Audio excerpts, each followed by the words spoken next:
നമസ്കാരം. കൺമുന്നിൽ കണ്ട മനുഷ്യാവകാശ ലംഘനങ്ങളെ വാർത്തകളാക്കി 24 പൊതുസമൂഹത്തിലെത്തിച്ച ദിവസമാണ് ഇന്ന്. നൃത്താധ്യാപകനായ തിരുവനന്തപുരം വെള്ളായണി സ്വദേശി മഹേഷ് മരിച്ചത് ശ്രീരാമകൃഷ്ണ മിഷൻ ആശുപത്രിയിലെ ജീവനക്കാരുടെ ക്രൂരമർദ്ദനത്തെ തുടർന്നാണെന്ന ബന്ധുക്കളുടെ ആരോപണമാണ് ഇതിലൊന്ന്.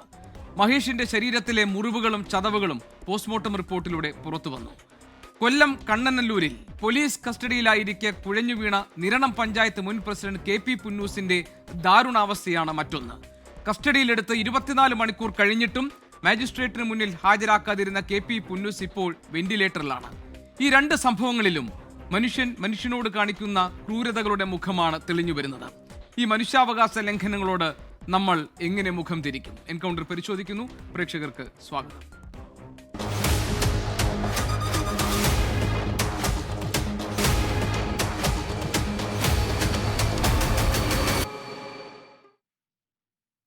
തിരുവനന്തപുരത്തെ നൃത്താധ്യാപകനായ മഹേഷിന്റെ മരണത്തിലെ ദുരൂഹതയും അതോടൊപ്പം തന്നെ KP പുന്നൂസിനെ പോലീസ് കസ്റ്റഡിയിലെടുത്ത് കോടതിയിൽ ഹാജരാക്കാതെ അതിനിടയിൽ കുഴഞ്ഞു വീണ ആശുപത്രിയിൽ പ്രവേശിപ്പിക്കപ്പെട്ട ഈ രണ്ട് സാഹചര്യങ്ങളും ഇത് രണ്ടും വെവ്വേറെയാണ് ഇന്ന് എൻകൗണ്ടർ പരിശോധിക്കുന്നത്. ആദ്യത്തെ അരമണിക്കൂർ നമ്മൾ പരിശോധിക്കാൻ പോകുന്നത് തിരുവനന്തപുരത്തെ വെള്ളായണിയിലെ നൃത്താധ്യാപകനായ മഹേഷിന്റെ മരണത്തിൽ സംഭവിച്ചത് എന്താണ്, എന്തുകൊണ്ടാണ് ശ്രീരാമകൃഷ്ണ മിഷൻ ആശുപത്രിയിൽ മാനസിക വെല്ലുവിളികൾ നേരിടുന്ന ഘട്ടത്തിൽ ചികിത്സയ്ക്കായി പ്രവേശിപ്പിച്ച മഹേഷ് അവിടെയുള്ളവരുടെ ക്രൂരമായ മർദ്ദനത്തിനിരയായി മരിച്ചു എന്ന് ബന്ധുക്കൾ ആരോപിക്കുന്നത്. എന്തുകൊണ്ടാണ് അവർ ഈ ഒരു മരണം കൊലപാതകമായിരുന്നു എന്ന് സംശയിക്കുന്നത്? ഈ വിഷയം നമ്മൾ ആദ്യം പരിശോധിക്കുന്നു. മഹേഷിന്റെ അമ്മ ശ്രീമതി പത്മിനി, മഹേഷിന്റെ സഹോദരി ശ്രീമതി മനുജ എന്നിവർ ഇന്ന് ഈ ചർച്ചയിൽ പങ്കെടുക്കാൻ നമ്മളോടൊപ്പം ഉണ്ട്. എന്തൊക്കെയാണ് അവർ പറയാനുള്ളത് നമുക്ക് കേൾക്കാം. ഒപ്പം തന്നെ retired SP Shri George Joseph, അഭിഭാഷക അഡ്വക്കേറ്റ് ആശ ഉണ്ണിത്താൻ എന്നിവരും ഇന്ന് ഈ ചർച്ചയിൽ പങ്കെടുക്കാൻ നമ്മളോടൊപ്പമുണ്ട്. മഹേഷിന്റെ അമ്മയോടാണ് എനിക്ക് ആദ്യം കുറച്ച് കാര്യങ്ങൾ ചോദിക്കാനുള്ളത്. അമ്മേ, ഈ മഹേഷിനെ ആശുപത്രിയിൽ പ്രവേശിപ്പിച്ചിരുന്നത് കഴിഞ്ഞ മാസം 12-നായിരുന്നു അല്ലേ? ആശുപത്രി മരണത്തിന് കാരണമായി പറഞ്ഞത് ഹൃദയാഘാതം എന്നാണ്. എന്തുകൊണ്ടാണ് അമ്മ ഈ മരണം ഒരു ഹൃദയാഘാതം കൊണ്ടുണ്ടായ മരണമല്ല എന്ന് സംശയിക്കുന്നത്? ഞങ്ങളെ മുമ്പ് വെച്ച് അവരടിച്ച്. ആരാണ് അടിച്ചത്? അവനങ്ങനെ അവിടെ 3 അറ്റൻഡർമാരും 3 നേഴ്സന്മാരും ഉണ്ടായിരുന്നു. അവിടെ ജോലിക്ക് നിൽക്കുന്ന 2 പയ്യന്മാരും. അവർ 5 പേരുണ്ടായിരുന്ന ആണുങ്ങൾ, 3 നേഴ്സന്മാരും ഉണ്ടായിരുന്നു. ആദ്യത്തെ ദിവസം അടിച്ചപ്പോഴത്തേക്കും എൻ്റെ മോള് പറഞ്ഞ്, നിങ്ങൾ ഇങ്ങനെ ഇട്ട് അടിച്ച് കൊല്ലാതെ കുത്തി വെച്ചങ്ങ് കൊന്നു കളയാൻ പറഞ്ഞു. അത് അവർക്കങ്ങ് ദേഷ്യം വന്നു. അവൻ അപ്പോഴും കയ്യിൽ വാന്തയും ചീത്ത വിളിക്കുകയൊക്കെ ചെയ്തു. അപ്പോഴവൻ വയലൻ്റ് ആയാണ് അവൻ അത്രയും കാണിച്ചത്. അത് പറഞ്ഞ് തീരും മുമ്പേ അവർ 2 കൈയും കെട്ടി 2 കാലും കെട്ടി നെഞ്ചി കയറി ഇരുന്ന് അവൻ്റെ കവാലത്തിലും അടിച്ച് കഴുത്തിലും പിടിച്ചു വെച്ച്. അപ്പോൾ ഇവളിത്രയും പറഞ്ഞത് അവർ ദേഷ്യം ഇനി ഞങ്ങളിങ്ങോട്ട് വരില്ല, നിങ്ങളെന്തോ ആയിക്കോളെന്ന് പറഞ്ഞുകൊണ്ട് ഇറങ്ങിയങ്ങ് പോയി. പിറ്റേന്ന് വെള്ളിയാഴ്ചയും ചെയ്ത് ശനിയാഴ്ച ഇരുന്ന് അവൻ വൈകുന്നേരമായപ്പോൾ അവിടെ അറ്റൻഡർ ഒരു അമ്മാവുണ്ട്. ആ അമ്മാവൻ വന്ന് കെട്ടഴിച്ചു വിട്ടു. ഞാൻ പറഞ്ഞ് അഴിച്ചു വിടരുത്, അവൻ വയലൻ്റായി നിൽക്കാൻ അഴിച്ചു വിടരുതെന്ന് പറഞ്ഞിട്ട് കേൾക്കാതെ അങ്ങനെ വന്ന് അഴിച്ചു വിട്ടു. ഇവ മൂത്രം ഒഴിക്കാൻ പോകണമെന്ന് ഇറങ്ങിയിട്ട് അങ്ങനെ 7 മണിയായപ്പോഴേ വന്നോളൂ. ഇവ ഇറങ്ങി അങ്ങ് ഓടി ഞാൻ ചെന്ന് OP നടയിൽ ചെന്ന് അവനെ പിടിച്ചുകൊണ്ട് വന്നു. പിടിച്ചിഞ്ഞ് കൊണ്ടുവന്ന് കതവിൻ്റെ അവിടെ എത്തിയത് ഒരു 5-6 പയ്യന്മാരും 3 നേഴ്സന്മാരും കൂടെ ഓടി അങ്ങ് വന്ന് കട്ടിലോടെ ചവിട്ടി അങ്ങ് തള്ളി നീക്കിയിട്ട് ഞങ്ങളെ പിടിച്ചിഞ്ഞ് വെളിയിലിറക്കിയിട്ട് പറയും, നിങ്ങൾ വെളിയിറങ്ങാൻ പറഞ്ഞ് നിങ്ങളാരും അടിക്കല്ലേ എന്ന് പറഞ്ഞിട്ട് കേൾക്കാതെ ഞങ്ങളെ പിടിച്ച് വെളിയിലിറക്കി. ഇതുവരെ അങ്ങനെ സംഭവം ഉണ്ടായിട്ടില്ല. അവർ പിടിച്ച് കെട്ടിയിട്ട് പോകും. പിന്നെ ഡോക്ടറെ കാണിച്ച ശേഷമല്ലേ ഈ വാർഡിലേക്കൊക്കെ കൊണ്ടുവരുന്നത് അല്ലേ? ഡോക്ടറെ കാണിച്ച് തന്നെ. അപ്പോൾ തിങ്കളാഴ്ച കൊണ്ടുപോയപ്പോൾ അവന് ഉറക്കമില്ലാത്തത് കൊണ്ടാണ് വീണ്ടും ഞങ്ങൾ വിളിച്ച് ചോദിച്ചിട്ട് കൊണ്ടുവന്ന് വ്യാഴാഴ്ച കൊണ്ടുവന്ന് അഡ്മിറ്റ് ആക്കിയത്. അപ്പോഴവന് ജോലിക്ക് പോകണമെന്ന് പറഞ്ഞാൽ ഞാൻ ഒരു വിധത്തിൽ വരില്ല. ഞങ്ങൾ വലിച്ചെളുത്താണ് ഞങ്ങൾ ആ വട്ടയെ കയറ്റി കൊണ്ടുപോയി അഡ്മിറ്റ് ആക്കി. അപ്പോൾ പറഞ്ഞ് 2 ദിവസത്തെ ഇഞ്ചക്ഷൻ എടുക്കുമ്പോൾ ഉറങ്ങും മക്കളെ വാന്ന് പറഞ്ഞാണ് വിളിച്ചോണ്ട് പോയത്. അവിടെ ചെന്നപ്പോൾ ഡോക്ടർ ഇല്ലാത്തതുകൊണ്ട് പറയും, നമ്മളെ ഡോക്ടറില്ലല്ലേ അമ്മ എന്ന് പറയാൻ പറഞ്ഞ്, ഇല്ല മറ്റേ ഡോക്ടർ വരും. അപ്പം നമ്മൾക്ക് അന്ന് നോക്കിയ ജയചന്ദ്രൻ ഡോക്ടർ പറഞ്ഞ്, നിങ്ങൾ സാറ് വന്നിട്ട് നിങ്ങൾ പേര് വെട്ടി വിടും, ഇന്ന് ഞങ്ങൾ ഇഞ്ചക്ഷൻ തന്ന് കിടത്താമെന്ന് പറഞ്ഞു. മിണ്ടാതെ വന്ന് ഞാൻ എൻ്റെ കൂടെ വന്ന് ആ മുറി തന്നതിലാണെങ്കിൽ അന്ന് ബാത്റൂം ഇല്ലാത്ത ഒരു മുറിയായിരുന്നു. ഞാൻ പറഞ്ഞു അത് പറ്റൂല, ബാത്റൂമുള്ള മുറി വേണമെന്ന് പറഞ്ഞ് ഇവർ 2:30 മണിയായപ്പോൾ വേറൊരു ബാത്റൂമുള്ള മുറി താഴെ ഒരു മുറി തന്നു. അതിലോട്ട് കൊണ്ടുപോയി അവിടെ വെച്ച് രാത്രിയിൽ അവന് ഭയങ്കര വെപ്രാളവും പരവേശവും ഓട്ടവും ഒക്കെ ആയിരുന്നു. അങ്ങനെ ഞാൻ പറഞ്ഞു ഒന്ന് നിങ്ങൾ കെട്ടിയിരിയെന്ന് പറഞ്ഞു. അപ്പോഴും വന്ന് അപ്പോഴാണ് ഓടി വന്ന് അവനെ അടിച്ച്. അപ്പോൾ അവൻ നല്ല വയലൻ്റായി അവരെ ചീത്ത വിളിച്ച് അവരെ അടിക്കാനൊക്കെ കൈ ഓങ്ങിക്കൊണ്ട് നിന്നു. പെട്ടെന്ന് വന്ന് കെട്ടിയിട്ട് അവിടെ ഇട്ട് 2 അടി അടിച്ചപ്പോഴാണ് മോള് പറഞ്ഞത്, നിങ്ങൾ ഞങ്ങളെ മുമ്പായിട്ട് അടിച്ച് കൊല്ലാതെ ഞങ്ങൾ പൈസ തന്ന് ഞങ്ങൾ അടിയും കൂടെ കൊള്ളണോ, അവനെ നിങ്ങൾ കുത്തിവെച്ചങ്ങ് കൊന്നുകളയും. പിറ്റേന്ന് വൈകുന്നേരം ആയപ്പോഴും അഴിച്ചു വിട്ടപ്പോഴത്തേക്ക് അവൻ ഇതുപോലെ ഇങ്ങനെ ഓടിയിട്ട് കൊണ്ട് ഞാൻ പിടിച്ച് ഇഞ്ഞ് കൊണ്ടുവന്ന് കതവിൻ്റെ മൂട്ടി എത്തിയത് കുറേ പയ്യന്മാരെയും വിളിച്ച് ഈ നേഴ്സന്മാരും കൂടെ ഓടി വന്ന് ഞങ്ങളെ 3 പേരെയും വെളിയിലാക്കി. അച്ഛനെയും എന്നെയും മോളെയും വെളിയിലിറക്കി. ഞങ്ങൾ ആ വെളിയിൽ തന്നെ നിന്ന്, പക്ഷേ വെളിയിലെ ഒരു സൗണ്ട് പോലും ഞങ്ങൾ കേട്ടില്ല. അവർ വായെല്ലാം പൊത്തിപ്പിടിച്ച് അമുക്കി വെച്ചാണ് അവരടിച്ചത്. എന്നിട്ട് അവർ ചിരിച്ചുകൊണ്ട് ഇറങ്ങിപ്പോയപ്പോൾ മോൾ പറഞ്ഞ, അമ്മ എന്തോ അവിടെ സംഭവിച്ച അവന്മാരതോ ചിരിച്ചുകൊണ്ട് ഇറങ്ങി പോവേണമെന്ന് പറഞ്ഞുകൊണ്ട് ഞങ്ങൾ ഓടി അകത്ത് കയറിയപ്പോൾ അവന് നല്ല മൈൻഡായി. അപ്പോഴവൻ ചേച്ചിയെ വിളിക്കുന്നത് മണിച്ചി എന്നാണ്. മണിച്ചി എന്നുള്ളതുകൊണ്ട് അവൻ മണിച്ചി എന്ന് വിളിക്കും. അപ്പോൾ പറഞ്ഞ്, മണിച്ചി നോക്കടി, എന്നെ ആ വെള്ള ഉടുപ്പിട്ടവൻ എൻ്റെ പിറത്ത് കയറി ഇരുന്ന് അടിച്ച് ചവിട്ടി എന്നതാ എൻ്റെ കപാലമൊക്കെ അടിച്ച് പൊട്ടിച്ച് എൻ്റെ തലയെ പിടിച്ചിടിച്ചതിന് വേണ്ടി ഭയങ്കര കരച്ചിലായിരുന്നു. നീ ഫോട്ടോ എടു, എന്നെ സെൽഫി എടു, നീ ഇട്ടുകൊടുക്കാൻ വേണ്ടി അവൻ ഭയങ്കര ബഹളമായിരുന്നു. അപ്പോഴാണ് ഇവൾ പെട്ടെന്ന് ഫോട്ടോ എടുക്കാൻ വേണ്ടി ഞാൻ തിരിച്ച് നോക്കിയപ്പോൾ കാണാൻ 2 കവിളിലും അടിച്ച പാട് നിറഞ്ഞു കിടക്കണം. കഴുത്തെല്ലാം ചെവാതിരിക്കുന്ന, കഴുത്തിലൊക്കെ പിടിച്ച് അമക്കി വെച്ചത്. പക്ഷേ ഞങ്ങൾ അപ്പോഴും തലയൊന്നും ഞങ്ങൾ കണ്ടില്ല, നെഞ്ചിലുള്ളത് കണ്ടില്ല. അവൻ പറഞ്ഞ് എൻ്റെ നെഞ്ചിൽ കയറി ഇരുന്ന് അവന്മാർ ഇടിച്ചമ്മാന്ന് പറഞ്ഞുകൊണ്ട് ഭയങ്കര കരച്ചിലായിരുന്നു. അതിനിടയ്ക്ക് ഞാൻ അവരെ ചെന്ന് ചണ്ടൊടിച്ചപ്പോൾ സിസ്റ്റർമാരെല്ലാം കൂടെ ആനന്ദ് അങ്ങനെ ചെയ്തില്ലെങ്കിൽ ഞങ്ങളെയൊക്കെ അവൻ ഉപദ്രവിക്കായിരുന്നു. അതുകൊണ്ടാണ് അവൻ അങ്ങനെ നെഞ്ചിൽ കയറിയിരുന്ന് കെട്ടിയത്, അല്ലാതെ ഉപദ്രവിച്ചൊന്നുമില്ല. ഞാൻ പറഞ്ഞ് ഉപദ്രവിക്കാത്തതുകൊണ്ടാണ് ഈ മുഖം അത്രയും ഇങ്ങനെ ഈ അടിയിലെ പാട് കിടക്കുന്നത്. പെട്ടെന്ന് ആ ഫോണിൻ്റെ ഇതിൽ അങ്ങ് ഡോക്ടറിന് ഇട്ട് കൊടുത്ത്. അന്ന് ഡോക്ടർ അവരെ വിളിച്ച് താക്കീത് ചെയ്ത്, ഇനി ആരെ അവിടെ പോകരുതെന്ന് താക്കീതെന്ന് അവർ പറയുന്നു. പിറ്റേന്ന് ആ ശനിയാഴ്ച വരെയൊന്നും അടിച്ചപ്പോഴത്തേക്ക് ഫോണിലെടുത്തിട്ട് തിരിച്ച് എല്ലാം അവിടെ നിന്ന് എല്ലാവർക്കും കാണിച്ചു കൊടുത്ത്. ഡോക്ടറിനും വിളിച്ചത്. അപ്പോൾ ഡോക്ടറായിട്ട് നേഴ്സന്മാരില്ലായിരുന്നാന്ന് കേട്ടോ. അവൻ പറഞ്ഞ് ഉണ്ടായിരുന്നു, അവരും കൂടെ തന്നെ 3 പേരും അകത്ത് കയറിയെന്ന് പറഞ്ഞു. പിന്നീട് ഡോക്ടർ നമ്മുടെ പിറ്റേന്നോ അവിടെ വന്നില്ല. ഞായറാഴ്ച ആയിരുന്നു. ഞാൻ സ്വാമിയെ കാണാൻ പോയപ്പോൾ സ്വാമിയും കണ്ടില്ല, PRA നോക്കാൻ പോയപ്പോൾ അവരെയും കണ്ടില്ലായിരുന്നു. തിങ്കളാഴ്ച ആയിരുന്നു രാവിലെ OPയിൽ വന്നിട്ട് നമ്മളെ ഡോക്ടർ നേരെ ഇഞ്ഞ് വന്ന് കാര്യങ്ങളൊക്കെ അന്വേഷിച്ചപ്പോൾ അവൻ പറഞ്ഞ്, സാറേ ഇതാകണ്ട, എൻ്റെ മുഖം അത്രയും അടിച്ച് പൊട്ടിച്ച് എനിക്ക് ജോലിക്ക് പോകാനുള്ളതല്ലേ വേണ്ടി അവൻ ഭയങ്കര കരച്ചിലായിരുന്നു സാറിൻ്റെ അടുത്ത്. അത് മഹേഷേ മോൻ കരയല്ലേ, ഞങ്ങൾക്ക് അവർ സത്യപ്രതിജ്ഞ ചെയ്താണ് ഞങ്ങൾ അവരെ ഇവിടെ കയറ്റണത്. അവരെന്തിനാണ് ഇത് ചെയ്തതെന്ന് ഞങ്ങൾക്ക് അറിഞ്ഞേ പറ്റുള്ളൂ, ഞാൻ തീരുമാനം എടുക്ക്, നീ വിഷമിക്കേണ്ടെന്ന് പറഞ്ഞുകൊണ്ട് തടവിയിട്ട് ഞാൻ OP കഴിഞ്ഞിട്ട് ഇഞ്ഞ് വരാം എന്നും പറഞ്ഞുകൊണ്ട് അങ്ങ് പോയിട്ട് വൈകുന്നേരം പോവാൻ ഇറങ്ങിയപ്പം ഉച്ചയ്ക്കും ആ സാറിഞ്ഞ് വന്ന് കാര്യം പറഞ്ഞപ്പോൾ പഴയ ഒരു നേഴ്സും കൂടെ സാറിൻ്റെ കൂടെ കയറി വന്നപ്പോൾ ആ തലേ ദിവസം അവിടെ നിന്ന ഒരു നേഴ്സ് ഓടി വന്ന് ആ പഴയ നേഴ്സിനെ അങ്ങ് വിളിച്ചുകൊണ്ട് പോയി. പിന്നെ അവരെന്തരാണ് പറഞ്ഞതെന്നോ ഒന്നും ഞങ്ങൾ അറിയുന്നില്ല. അപ്പോഴേനും മോള് പറഞ്ഞ് നമുക്ക് ഫോണിൽ ഇട്ട് കൊടുക്കാമോ. ഞാൻ പറയും, മക്കളെ അപ്പം ഇവിടെ കിടക്കുമ്പോൾ നമ്മൾ ഒന്നും ചെയ്യാൻ പാടില്ല, ചിലപ്പോൾ അവരതിൻ്റെ പകരം വീട്ടിക്കഴിഞ്ഞാൽ എന്തൊരു ചെയ്യുമെന്ന് പറഞ്ഞ് അതിനെ നമ്മളങ്ങ് നിർത്തിവെച്ച്. എന്നിട്ട് ഞാൻ അവനെ കരഞ്ഞപ്പോൾ ഞാൻ പറയും, നീ ഓടി ബഹളം ഉണ്ടാക്കിയിട്ടല്ലേ അവരടിച്ചത്, ഇങ്ങനെയെങ്കിലും നിനക്കൊരു പേടി വേണം എന്നൊക്കെ പറഞ്ഞ് ഞങ്ങൾ പേടിയാണ്. പക്ഷേ ഇത്രയും ഇങ്ങനത്തെ ആഴത്തിലുള്ള മുറിവൊന്നും ഉണ്ടെന്നുള്ളത് ഞങ്ങൾക്ക് അറിഞ്ഞുകൂടെയായിരുന്നു. ഞങ്ങൾ അടിച്ച് വെളിയിൽ ഇറക്കിയില്ലായിരുന്നെങ്കിൽ ഞങ്ങളത് കാണുമായിരുന്നു. കൊടുക്ക 10:30 മണിയായപ്പോൾ 3 നേഴ്സന്മാർ കൂടെ വന്ന് അത് ഇനിയൊരു പ്രശ്നമാക്കണ്ട, അവ ഇങ്ങനെ കാണിച്ച് ആനന്ദ് വന്ന് ഇങ്ങനെ ഇത്രയും പുറത്ത് കയറിയിരുന്ന് കെട്ടിയിരുന്നെങ്കിൽ ഞങ്ങളെല്ലാവരെയും അവൻ കൈ വയ്ക്കും. ഞാൻ പറയാം, നിങ്ങൾക്ക് തോന്നുകയാണ് അവൻ അങ്ങനെ ആരെയും കൈ വയ്ക്കില്ല, 10-20 കൊല്ലം കൊണ്ട് ഇവിടെ കാണിച്ചുകൊണ്ടിരിക്കുന്നു. ഇന്നുവരെ ഇല്ലാത്ത ഒരു സ്വഭാവമാണ് ഇപ്പം ഈ പയ്യന്മാരിവിടെ കാണിച്ചു തരുന്നത്. ഞാനും കൂടെ ഭയങ്കരമായിട്ട് വഴക്കും കൂടി അവരങ്ങ് തിരിച്ചങ്ങ് പോവുകയും ചെയ്തു. അമ്മ, ഈ മഹേഷിന് ഇത് ആദ്യമായിട്ട് അല്ലേ അപ്പോൾ ഈ ശ്രീരാമകൃഷ്ണ മിഷൻ ഈ ആശുപത്രിയിലേക്ക് കൊണ്ടുപോകുന്നത് മാനസിക പ്രശ്നമായിട്ട് ഇതിനു മുമ്പ് ഇല്ല, അവൻ 18 വർഷം കൊണ്ട് ഈ ഡോക്ടറെ കീഴിയിരിക്കുകയാണ്. ശരി, ഇതുവരെ ഇങ്ങനെ ഒരു അനുഭവം ഉണ്ടായിട്ടില്ല അല്ലേ അമ്മ? ഡോക്ടറെ കീഴിയിരിക്കുകയാണ്. ഇല്ല, ഇങ്ങനെ അടിച്ചിട്ടേ ഇല്ല. അവർ ചിലപ്പോൾ വയലൻ്റ് ആകുമ്പോൾ കൊണ്ട് ചെല്ലണമെങ്കിൽ അവർ പെട്ടെന്ന് കെട്ടിയിട്ട് ഇഞ്ചക്ഷൻ കൊടുക്കും, ഉറങ്ങും. 1 ആഴ്ച 2 ആഴ്ച കഴിയുമ്പോൾ ഞങ്ങൾ പേര് വെട്ടിഞ്ഞ് വരികയും ചെയ്യും. ഈ സംഭവം ഇപ്പോഴാണ് ഈ 2-3 പുതിയ പയ്യന്മാർ വന്നതിന് ശേഷമാണ് ഈ സംഭവം ഇപ്പോഴും ഉണ്ടായത്. ആ, അമ്മ ഈ എന്നിട്ട് കാര്യം അവര് അമ്മ ഞങ്ങൾക്ക് തന്നെ ഡോക്ടറോട് പറഞ്ഞു, പിന്നെ സ്വാമിജിയെ കണ്ടു എന്ന് പറഞ്ഞല്ലോ. അപ്പോ അവരോടൊക്കെ ഈ കാര്യങ്ങൾ പറഞ്ഞപ്പോ എന്താണ് അവർ പറഞ്ഞത്?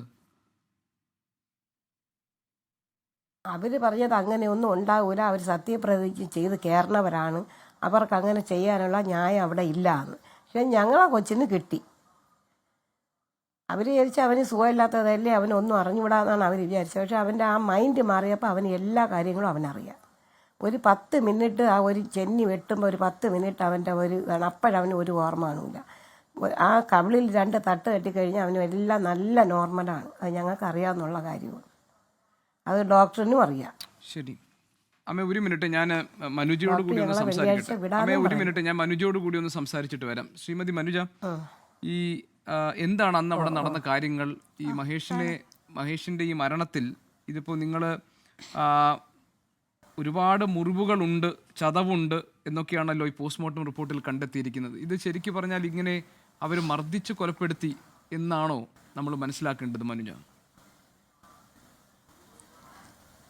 ഞാൻ പൂർണ്ണമായിട്ടും വിശ്വസിക്കുന്നത് അവരുടെ മർദ്ദനം മൂലം തന്നെയാണ് എൻ്റെ അനിയൻ മരിച്ചിരിക്കുന്നത്. കാരണം 6-ാം തീയതിയാണ് അവിടെ അഡ്മിറ്റ് ആക്കുന്നത്. 7-ാം തീയതി അനിയൻ ചെറിയ രീതിക്ക് വയലൻ്റ് ആയപ്പോഴാണ് അവരെല്ലാവരും കൂടെ വന്ന് അടിക്കുകയും കെട്ടിയിടുകയും ചെയ്ത് ഞാൻ അതിൻ്റെ ഇടയ്ക്ക് ഒരു ബഹളം വെച്ചിട്ട് അവർ 2-3 അടി കൊടുത്തിട്ടാണ് അന്ന് അവർ തിരിച്ചു പോകുന്നത്.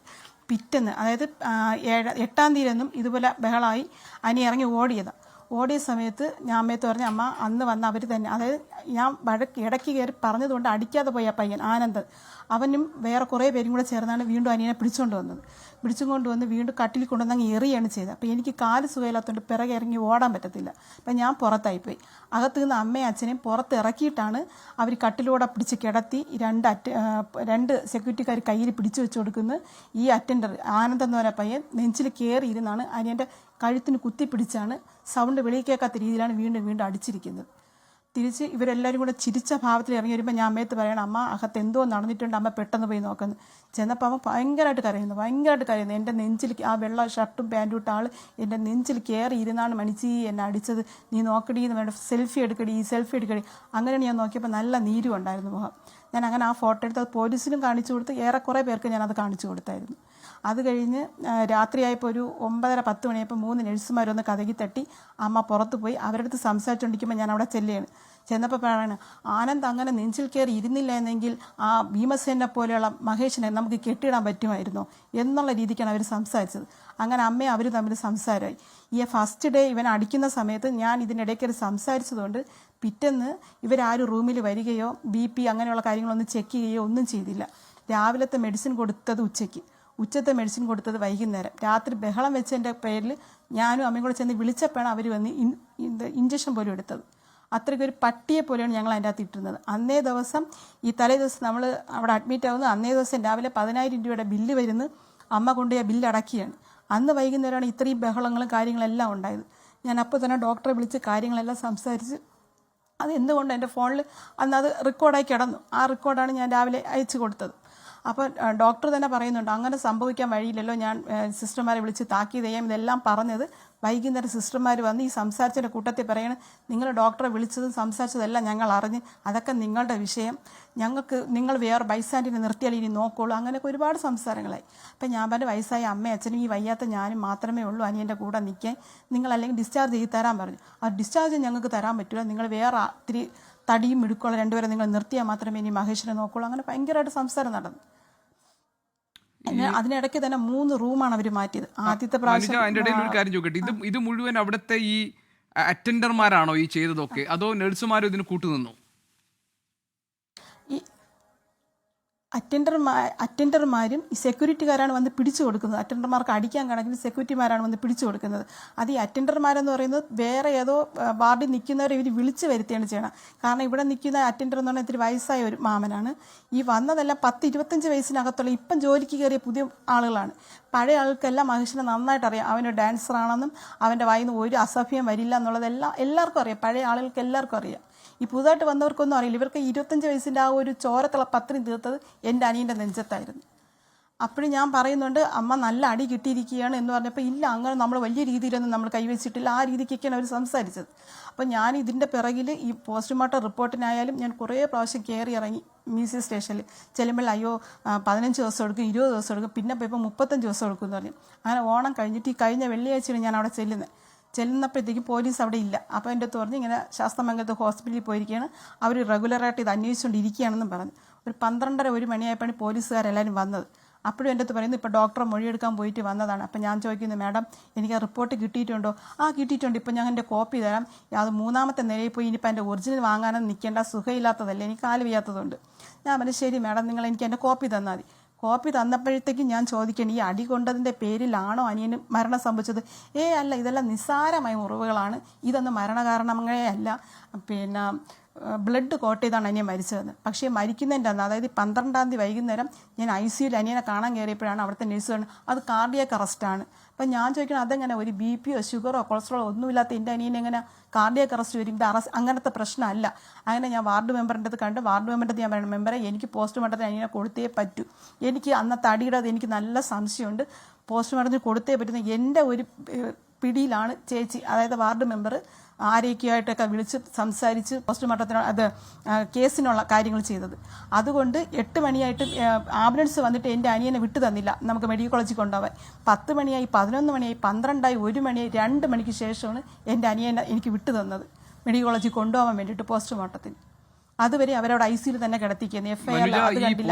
റിപ്പോർട്ടിൽ പറയുന്നത് ശ്വാസകോശത്തിൽ രക്തം നിറഞ്ഞാണ് ഈ മരണ കാരണം എന്നാണ് അല്ലേ പോസ്റ്റ്മോർട്ടം റിപ്പോർട്ടിൽ പറയുന്നത്. മാത്രമല്ല 20-ലധികം ആഴത്തിലുള്ള മുറിവുകളും ചതവുകളും ഒക്കെ ഉണ്ട് എന്നാണ്. മുറിവ് ഉണ്ടായിരുന്നു. അതെ, അതായത് ഇവർ ഈ ആനന്ദം എന്ന് പറഞ്ഞ പയ്യൻ ഇത്തിരി ആളിൽ തടിയിലൊക്കെ ഉള്ള ആളാണ്. അപ്പോൾ ആ പയ്യൻ എൻ്റെ 10-20 വർഷം കൊണ്ട് ഇങ്ങനെ ട്രീറ്റ്മെൻറ്റിലാണ്, ഗുളിക കഴിച്ച് അവൻ്റെ ശരീരം എല്ലാം ദുർബലമായിരിക്കുന്നതായിരിക്കാം, എനിക്കറിയില്ല. അപ്പോൾ ഇങ്ങനെ ഒരു ആരോഗ്യമുള്ള ഒരാൾ നെഞ്ചിൽ കയറി ഇരിക്കുമ്പോൾ സ്വാഭാവികമായിട്ട് ഹാർട്ടിന് ക്ഷതമുണ്ടായതായിരിക്കാം. നമുക്ക് അത്ര വലിയ പഠിത്തമൊന്നും ഇല്ലാത്തത് നമുക്ക് അറിയില്ലല്ലോ. കഴുത്തിന് കുത്തിപ്പിടിച്ചതാണ്. അത് തന്നെ ഈ സൂയിസൈഡ്, അതായത് തൂങ്ങി മരിക്കുന്ന ആളുടെ കഴുത്തിനുണ്ടാകുന്ന ചതവാണ് എൻ്റെ കഴുത്തിലുണ്ടായതെന്നാണ് ഞാൻ കൊണ്ടുവന്ന് കാണിച്ച ഡോക്ടർ എന്നോട് പറഞ്ഞത്. കാരണം ഈ പോലീസ് എൻ്റെ അടുത്ത് ഇങ്ങനെ പറഞ്ഞപ്പോൾ എനിക്ക് വിശ്വാസം ഇല്ലാത്തതുകൊണ്ട് ഞാൻ എൻ്റെ ഫാമിലി കേസിൻ്റെ ഒരു വക്കീലിനെ കൊണ്ടുവന്ന് കാണിച്ചു. പുള്ളിക്കാരെ നോക്കിയിട്ടാണ് പറഞ്ഞത് ഇത് മർദ്ദനത്തിൻ്റെ മൂലമുള്ള മരണമാണ് മനുജ, നിങ്ങൾ എന്തെങ്കിലും ആക്ഷൻ എടുത്തേ പറ്റുള്ളൂ.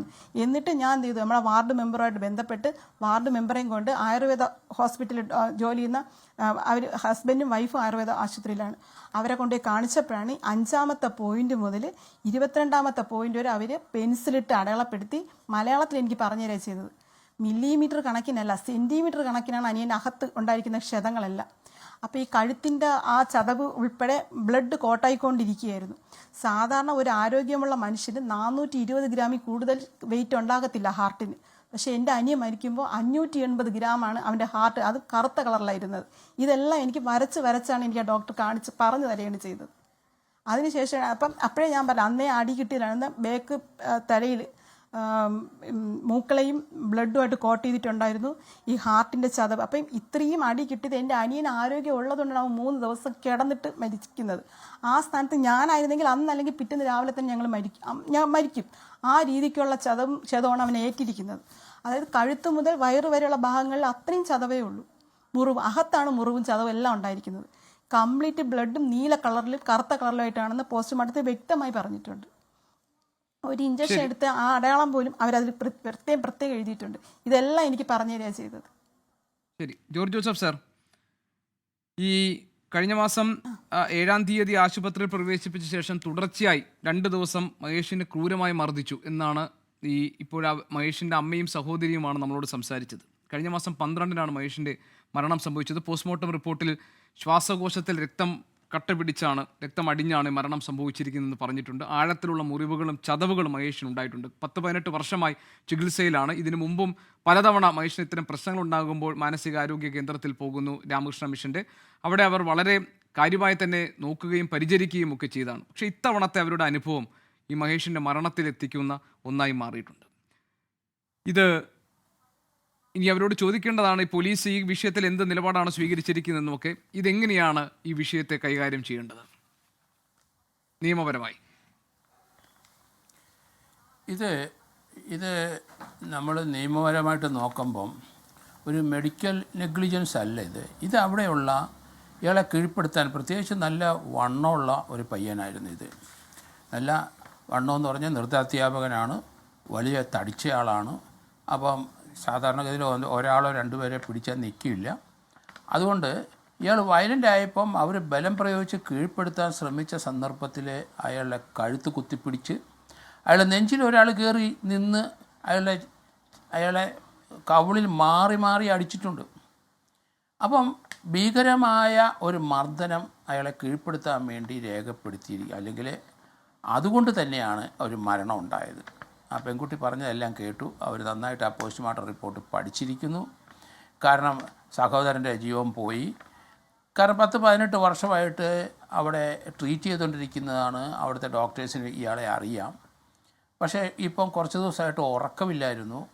അത് കുറച്ച് വയലൻ്റായി. അവിടെ കൊണ്ടുവന്ന് കഴിഞ്ഞപ്പം അയാൾ ആ ഒരു സമയത്ത് ചില ശക്തി പ്രയോഗിച്ചുണ്ടാകും ഇവർ കീഴ്പ്പെടുത്താൻ ശ്രമിച്ച് കാലും കൈയും കെട്ടിയിട്ട് അയാൾ നെഞ്ചിൽ ഒരാൾ കയറിയിരുന്നിട്ടാണ് അടിച്ചത്. തീർച്ചയായിട്ടും അത് മാരകമായ പരുക്ക് ആ കുട്ടിയുടെ നെഞ്ചിലും അതുപോലെ തന്നെ ശരീരത്തിൻ്റെ പല ഭാഗത്തും ഉണ്ടായി എന്നുള്ള കാര്യത്തിൽ സംശയമില്ല. 22 മുറിവുകൾ അത് നെഞ്ചിൽ ആ കയറിയിരുന്ന് അയാൾ അടിച്ച് കീഴ്പ്പെടുത്താൻ ശ്രമിച്ച അതിൽ 1-2 സെൻറ്റിമീറ്റർ 3 സെൻറ്റിമീറ്റർ ആഴത്തിലുള്ള മുറിവുകളും ചതവുകളും അവിടെ ഉണ്ടായിരിക്കുന്നു. ഏതായാലും ഹൃദയത്തിൻ്റെ പ്രവർത്തനം നിന്നു. കാരണം പോസ്റ്റ്മോർട്ടത്തിൽ ഞാൻ കണ്ടില്ല, പോസ്റ്റ്മോർട്ടത്തിൽ പറഞ്ഞ ഒരു ബ്ലാക്ക് കളറായിരുന്നു ആ ഹാർട്ടിന്. കാരണം ബ്ലഡ് സർക്കുലേഷനൊക്കെ നിന്നു. ഒരു ഗ്രാജുവലായിട്ടുള്ള ഡെത്ത്. അത് ICUവിനകത്ത് ആണ് ആ കുട്ടിയെ കിടത്തിയത്. ഏതായാലും ഇതൊരു തീർച്ചയായിട്ടും ഒരു മർഡറിലേക്ക് തന്നെ പോകുന്നത് കാര്യങ്ങൾ. ആ പരിചയമില്ലാത്ത, കാരണം മെൻ്റൽ ഹോസ്പിറ്റലിൽ ഇവിടെയുള്ള പഴയ ആൾക്കാരും വയലൻ്റ് ആകുമ്പം അതൊക്കെ പ്രത്യേകം പരിശീലനം ശ്രദ്ധിച്ചവരാണ് അത് കീഴ്പ്പെടുത്തുന്ന അയാളെ. കാലും കൈയും കെട്ടിയിടും, മരുന്ന് കൊടുക്കും. അത് പിന്നെ ആ മരുന്ന് കൊടുത്ത് കുറച്ച് കഴിയുമ്പോൾ ശാന്തനാകും. അങ്ങനെയാണ് സാധാരണ ഈ മെൻ്റൽ പേഷ്യൻസിനെ കൈകാര്യം ചെയ്യുന്നത്. പക്ഷേ ഇത് പരിചയമില്ലാത്ത അവിടെ അത് വരെയല്ല, ഒരു 6 പേരോളം 3, 6, 2, 8 പേര് നേഴ്സ് ഉൾപ്പെടെ 8 പേരോളം ഒരേ സമയത്ത് ഇയാളെ കീഴ്പ്പെടുത്താൻ ശ്രമിച്ചു. ആ ശ്രമത്തിൻ്റെ ഫലമായിട്ട് മാരകമായ പരുക്കേറ്റ് നെഞ്ചിലേറ്റു, തൊണ്ടയ്ക്കേറ്റു. ആ പെൺകുട്ടി പറഞ്ഞിട്ടുണ്ട്, ആത്മഹത്യ ചെയ്യുന്നവരുടെ കഴുത്തിൻ്റെ ചുറ്റും ഉണ്ടാകുന്ന പാടുപോലെ കുത്തിപ്പിടിച്ചത് തന്നെയാണ്. ഇതൊരു മർഡറിലേക്ക് തന്നെയാണ് കാര്യങ്ങൾ നീങ്ങുന്നത്. കാരണം അത് ഒഴിവാക്കാമായിരുന്നു. ആ ഡോക്ടർ ഇത്രയും വർഷങ്ങളായിട്ട് അവിടെ ഇയാളെ ട്രീറ്റ് ചെയ്യുന്ന ആളാണ്. അങ്ങനെ ഇവരെ സാന്ത്വനപ്പെടുത്താൻ നോക്കി. കീഴ്പ്പെടുത്താനുള്ള ശ്രമത്തിൻ്റെ ഇടയ്ക്ക് മാരകമായ പരിക്കേറ്റ് ആ കുട്ടി മരണപ്പെട്ടു, അല്ലെങ്കിൽ കൊല്ലപ്പെട്ടു എന്ന് വേണം പറയാൻ നമുക്ക്. ഇത് കേൾക്കുമ്പം ഇത് തീർച്ചയായിട്ടും 10-18 വർഷം അവിടെ ട്രീറ്റ് ചെയ്യുന്ന ആരാണ്. ഇതുപോലുള്ള ചില സന്ദർഭത്തിലൊക്കെ ബലം പ്രയോഗിച്ച് കീഴ്പ്പെടുത്തിയിട്ടുണ്ടാവും. പക്ഷേ ഒരാളെ ബലം പ്രയോഗിച്ച് കീഴ്പ്പെടുത്തുന്നത് മെൻ്റൽ ഹോസ്പിറ്റൽ അല്ലെങ്കിൽ അങ്ങനെയുള്ള സ്ഥലത്ത് അതിനൊക്കെ പ്രത്യേക ട്രെയിനിങ് കൊടുത്തിട്ടുണ്ടാകും. കാരണം മനുഷ്യനല്ലേ, അവർ കീഴ്പ്പെടുത്തുമ്പം വൈറ്റലായിട്ടുള്ള ഏരിയയിലൊക്കെ ഹേമദണ്ണം ഏറ്റിട്ടുണ്ട്, ആൾ മരിച്ചു പോവും. അപ്പം അബ്നോർമലായി ഇത് ചില സമയത്ത് ഒരു ജെന്നി പോലെ വരുമെന്നാണ് ആ കുട്ടി പറയുന്നത്. ജെന്നി പോലെ വരുമ്പം കുറച്ച് വയലൻ്റ് ആവും. പെട്ടെന്ന് അവർ ഈ ശ്രീരാമകൃഷ്ണൻ ആശുപത്രിയിൽ കൊണ്ടുപോകും, അവിടെ അഡ്മിറ്റ് ചെയ്യും. ഒരാഴ്ച കഴിയുമ്പോൾ അത് നോർമലാവും. അതൊക്കെ ഇപ്പോഴത്തെ കാലത്ത് നമുക്ക് ഈ കുട്ടിക്ക് മാത്രമല്ല പലർക്കും നമ്മൾ കാണുന്നവർക്കൊക്കെ അവരുടെ ബിഹേവിയർ അബ്നോർമലാണ്. നമ്മുടെ ഇപ്പോഴത്തെ ജീവിതത്തിൻ്റെ രീതി കൊണ്ടും ഇപ്പോഴത്തെ നമ്മുടെ ഓരോ കുടുംബത്തിലുള്ള ആൾക്കാർക്ക് അനുഭവിക്കുന്ന ടെൻഷൻ കൊണ്ടും ഒക്കെ അബ്നോർമലാവും, ഉറക്കം കുറയും, ഭയങ്കര വയലൻ്റ് ആകുന്ന ഒരു കാലഘട്ടം തന്നെയാണ്. അപ്പോൾ ഡോക്ടർമാരും അവരെ സഹായിക്കുന്നവരും വളരെ സൂക്ഷിച്ച് വേണം കൈകാര്യം ചെയ്യാൻ. ഇതൊരു തീർച്ചയായിട്ടും ഒരു ആക്സിഡൻ്റൽ അല്ലെങ്കിൽ നെഗ്ലിജൻ്റ് അവരുടെ ഭാഗത്ത് ഉണ്ടായി അങ്ങനെയുള്ളൊരു ഡെത്ത് തന്നെയാണ്. മ്യൂസിയം പോലീസ് ഇത് അന്വേഷിക്കുന്നു എന്ന് പറയുന്നുണ്ട്. അതെ, ഏതായാലും ഞാൻ അഡ്വക്കേറ്റ് ആശ ഉണ്ണിത്താനിലേക്ക് വിടപെട്ടെ. അഡ്വക്കേറ്റ് ആശ ഉണ്ണിത്താൻ, മകനെ നഷ്ടപ്പെട്ട ഒരു അമ്മയും അനുജനെ നഷ്ടപ്പെട്ട ഒരു സഹോദരിയുമാണ് നമ്മുടെ കൂടെ ഇരിക്കുന്നത്. ഇത് ഈ ഡോക്ടർമാർക്കെതിരെ ഏതെങ്കിലും തരത്തിൽ ഏതെങ്കിലും ഒരു മാനസികാവസ്ഥയിൽ ഡോക്ടറോട് തട്ടിക്കയറിയാൽ രോഗിയുടെ ബന്ധുക്കൾക്കെതിരെ നടപടിയെടുക്കാൻ പാകത്തിൽ നിയമമുണ്ടാക്കിയ നാടാണ് നമ്മുടേത്. ഇവിടെയാണ് മാനസികാരോഗ്യ പ്രശ്നങ്ങൾക്ക് ചികിത്സയിൽ കഴിയുന്ന ഒരാളെ ക്രൂരമായി മർദ്ദിച്ചു കൊലപ്പെടുത്തി എന്ന ആരോപണവുമായി ഈ അമ്മയും സഹോദരിയും ഇന്ന് നമ്മളോടൊപ്പം ഇരിക്കുന്നത്.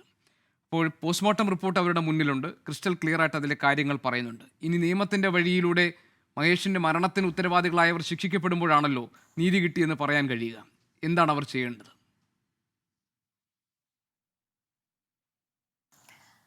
അവരിപ്പം മ്യൂസിയം പോലീസിനെ സമീപിച്ചിട്ടുണ്ട്. പോലീസ് അന്വേഷണം നടത്തണമെന്ന് പറഞ്ഞു. പക്ഷേ എന്താണ് ഇത്ര ഒരു പോസ്റ്റ്മോർട്ടം റിപ്പോർട്ട് വന്നു, വേറെ ആരും ഇതിൻ്റെ ഇടയിൽ മറ്റാരും തന്നെ ഇതിൻ്റെ ഇടയിൽ ഈ രോഗിയായിരുന്ന സമയത്ത് അദ്ദേഹത്തെ കൈകാര്യം ചെയ്തിട്ടില്ല. അപ്പോൾ അതുകൊണ്ട് മറ്റ് ഇൻ്റർഫിയറൻസ്, ബാഹ്യ ഇൻ്റർഫിയറൻസ് ഇല്ല. അതുപോലെ തന്നെ വീട്ടിൽ നിന്ന് കൊണ്ടുവരുമ്പോഴും ഈ രീതിയിലുള്ള മുറിവുകളോ ചതവുകളോ യാതൊന്നുമില്ല. കാരണം അവിടെ അമ്മയും പ്രായമായ അച്ഛനും ഈ അസുഖമില്ലാത്ത സഹോദരിയാണ് കൊണ്ടുവന്നത്. അപ്പം അത്തരം എല്ലാവിധ സംഗതികളെ റൂൾ ഔട്ട് ചെയ്ത് നോക്കുമ്പോൾ ഇവിടെ ഈ രോഗിയെ അഡ്മിറ്റ് ചെയ്യുന്ന സമയത്ത് രോഗി ചിലപ്പോൾ വയലൻ്റ് ആവും. കാരണം അത് സ്വാഭാവികമാണല്ലോ, അബ്നോർമാലിറ്റി ഉള്ളത് കൊണ്ടാണല്ലോ അങ്ങോട്ട് വരേണ്ടി വരുന്നത്. അപ്പോൾ അതിനെ കൈകാര്യം ചെയ്യുന്ന ആളുകൾ ഈ രോഗിയുടെ മേൽ ഉപയോഗിക്കേണ്ടുന്ന ഒരു ഫോഴ്സ് അത് എത്ര വരെ ആകാം? എന്തിനാണ് ഇവർ ആശുപത്രിയിലേക്ക് എത്തുന്നത്? ജീവൻ എടുക്കാൻ വേണ്ടിയിട്ടല്ലല്ലോ.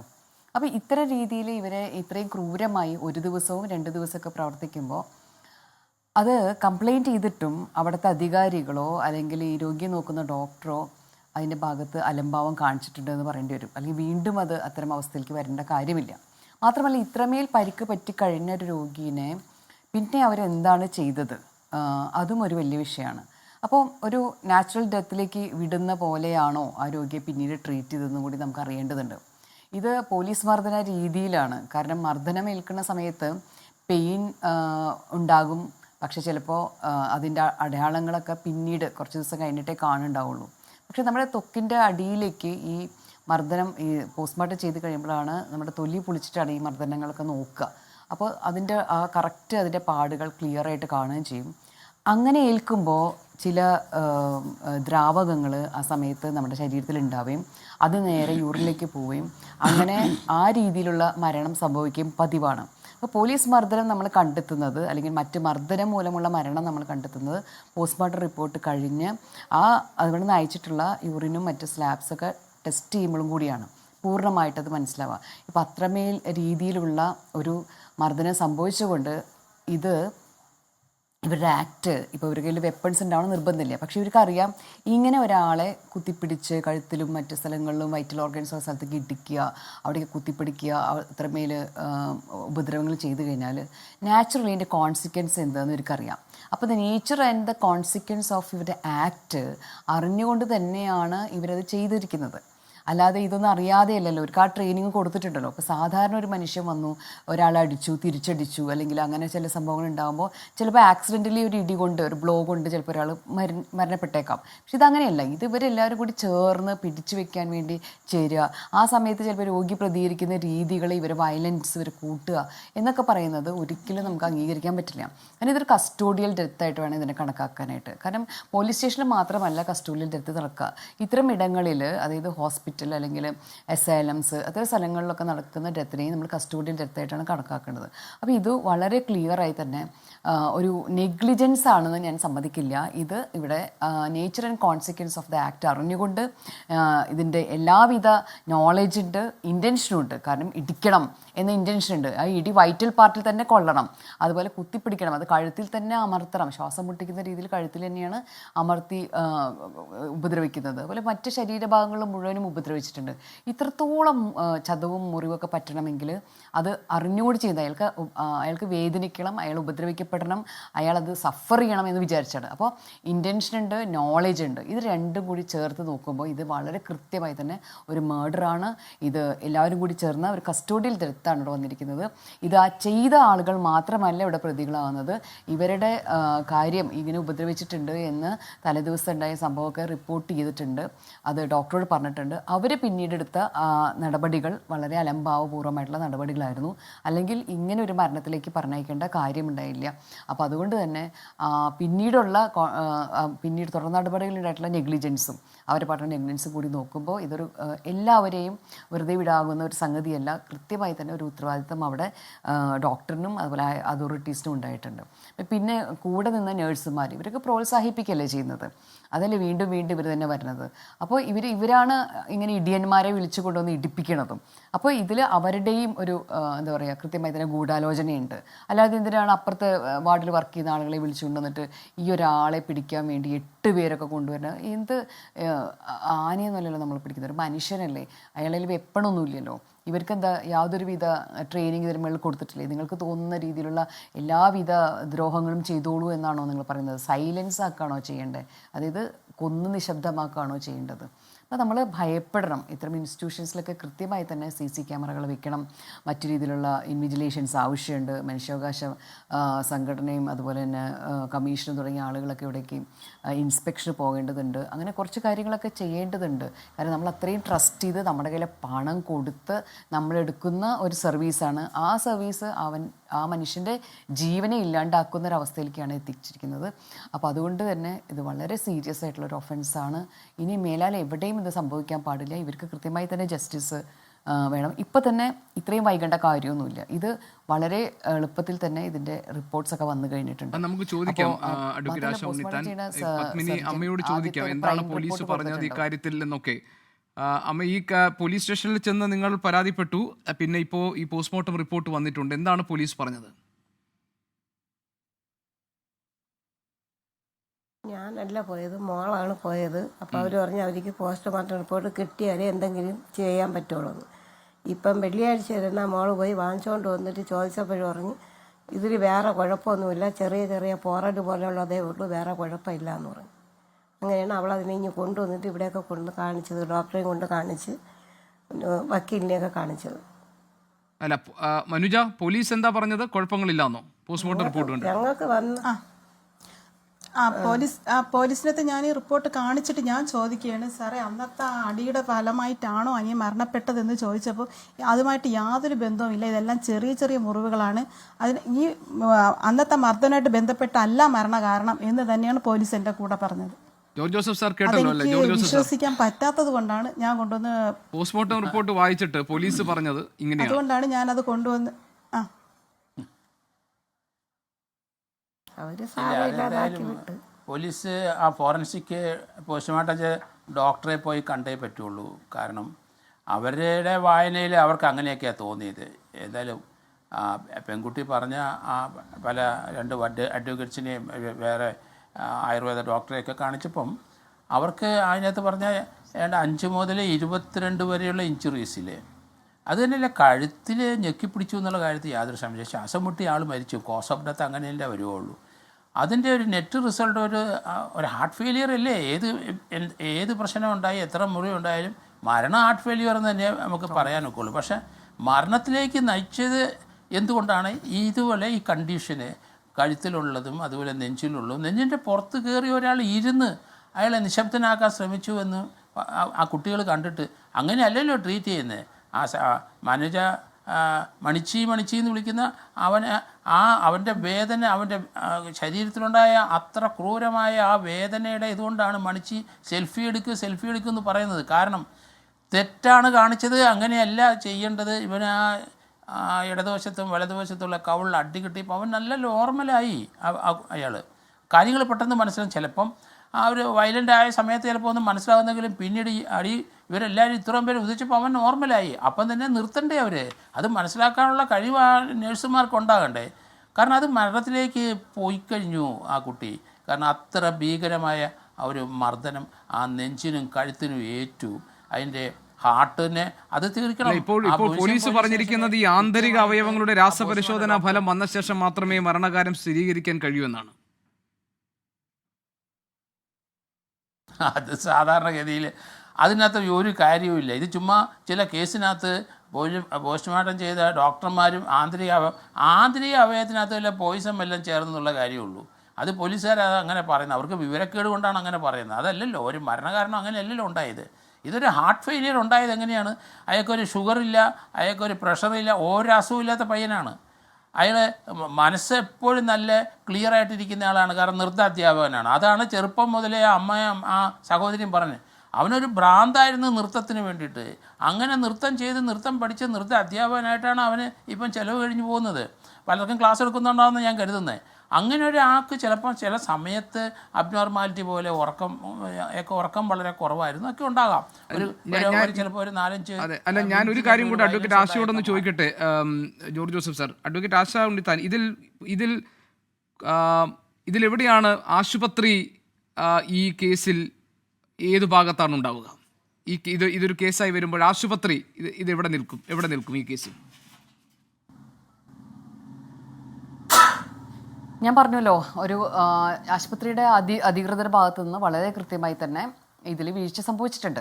ഒന്നാമത്തെ കാര്യം, ഇതിൽ വളരെ കൃത്യമായ ഉത്തരവാദിത്തം അവർക്കുണ്ട്. കാരണം അവരുടെ ആരാണോ അതിൻ്റെ സൂപ്രണ്ട്, അദ്ദേഹത്തിൻ്റെ കീഴിലുള്ള ആളുകളാണ് ഈ കൃത്യങ്ങൾ മുഴുവൻ ചെയ്തിട്ടുള്ളത്. അപ്പോൾ അവിടെ തൊട്ടുള്ള ആളുകൾക്ക് ഇതിൻ്റെ ഉത്തരവാദിത്തം കൃത്യമായി വരുന്നുണ്ട്. മറ്റൊരു കാര്യം, ഇൻഫോർമേഷൻ നൽകി കഴിഞ്ഞു, ഒരു പരാതി കൊടുത്തു, എൻ്റെ അനിയനെ വളരെയധികം ഭീകരമായി അവർ ആക്രമിച്ചു, ഇങ്ങനെയല്ലല്ലോ പതിവ് ട്രീറ്റ് ചെയ്യാറുള്ളത്, പുതിയ ആൾക്കാർ വന്നതിന് ശേഷം ആക്രമിച്ചിട്ടുണ്ട് എന്ന കാര്യം പറഞ്ഞിട്ടുണ്ട്. അതിനുശേഷം അവർ എന്ത് നടപടിയെടുത്തു? പിന്നെയും അവരെ തന്നെയാണ് ഇയാളെ പിടിക്കാനും ഉരുട്ടാനൊക്കെ വേണ്ടി ഉപയോഗിച്ചിട്ടുള്ളത്. അപ്പോൾ അവരുടെ ഭാഗത്തു നിന്ന് മനഃപൂർവ്വമായിട്ടുള്ള ഒരു ഇടപെടൽ തന്നെയാണ് ഉണ്ടായിട്ടുള്ളത്. കാരണം ഒരു തവണ അറിയാതെ സംഭവിച്ചു എന്ന് പറഞ്ഞാൽ രണ്ടാമത്തെ തവണ അത് സംഭവിക്കുമ്പോൾ അത് അറിയാതെയോ നെഗ്ലിജൻസോ ഒന്നുമല്ല, ഇവനെ അങ്ങനെ തന്നെ ട്രീറ്റ് ചെയ്യപ്പെടട്ടെ എന്ന രീതിയിൽ തന്നെയാണ്. അപ്പോൾ ആ രീതിയിലുള്ളൊരു വളരെ ക്രൂരമായിട്ടുള്ള ഇൻഹ്യൂമൻ ആയിട്ടുള്ള ഒരു ട്രീറ്റ്മെൻറ്റാണ് അവിടെ കിട്ടിയിട്ടുള്ളത്. ഇത്രയും ഭീകരമായിട്ടുള്ള മർദ്ദനങ്ങൾക്ക് വിധേയമായിട്ടുള്ള ഒരു മനുഷ്യനെ സംബന്ധിച്ചിടത്തോളം അത് വിത്ത്സ്റ്റാൻഡ് ചെയ്യാൻ എളുപ്പമല്ല. ശാരീരിക മർദ്ദനത്തിൻ്റെ മുകളിലുണ്ടാകുന്ന ഷോക്കുണ്ട്, അത് വളരെ നമ്മുടെ വിചാരം നമുക്ക് മാനസികമായിട്ടുള്ള പ്രശ്നങ്ങൾ ഉണ്ടാകുമ്പോൾ മാത്രമാണ് ഒരു ഷോക്ക് ഉണ്ടാവുക എന്നാണ്. അല്ല, അത് തീർച്ചയായും തന്നെ ശാരീരിക മർദ്ദനങ്ങളുടെ ഭാഗമായിട്ടും ഒരു ഭയവും അതുപോലെ തന്നെ ആങ്സൈറ്റി ഒക്കെ കൂടിയിട്ടുള്ളൊരു വലിയൊരു പ്രശ്നമുണ്ട്. ത്രോംബോസിസ് എന്നാണ് പറഞ്ഞിട്ടുള്ളത്. അപ്പോൾ അത് വളരെ വ്യക്തമാതാണ് ഈ രീതിയിലുള്ള അതിക്രമങ്ങളുടെ ഭാഗമായി തന്നെയാണ് സംഭവിച്ചിട്ടുള്ളത്. അതിനെക്കുറിച്ച് വലിയ സംശയമൊന്നും വേണ്ട. പിന്നെ പോലീസ് ഉദ്യോഗസ്ഥന്മാരെ കുറിച്ചൊന്നും പറയാതെ വയ്യ. പോലീസ് ഉദ്യോഗസ്ഥന് അപ്പോൾ തന്നെ പോയിട്ട് പോസ്റ്റ്മോർട്ടം ചെയ്യാൻ കൊടുത്തതിനാൽ ആ സർജനുമായി സംസാരിച്ച് അന്ന് തന്നെയോ പിറ്റേന്നോ അതിൻ്റെ കുറിച്ചുള്ള ഒരു പ്രാഥമികമായിട്ടുള്ള പ്രൈമ ഫേസി ആയിട്ടുള്ള ഒരു എവിഡൻസ് എടുക്കാൻ സാധിക്കുന്നതാണ്. അത് കഴിഞ്ഞിട്ടാണ് ഡീറ്റെയിൽഡ് ആയിട്ടുള്ള റിപ്പോർട്ട് പിന്നീട് പ്രിൻ്റ് ഔട്ടായിട്ട് കൊടുക്കുന്നത്. അപ്പോൾ ആ റിപ്പോർട്ട് വെച്ചിട്ട് ഫസ്റ്റ് പോലീസ് ഉദ്യോഗസ്ഥ ഇൻവെസ്റ്റിഗേഷൻ ഓഫീസറും ഈ പോലീസ് സർജനും കൂടിയുള്ള ഒരു സംഭാഷണത്തിൻ്റെ ഭാഗമായി തന്നെ ഇത് ഏത് തരത്തിലുള്ള മരണമാണ് എന്ന് പിടികിട്ടാനുണ്ട് യാതൊരു ബുദ്ധിമുട്ടുമില്ല.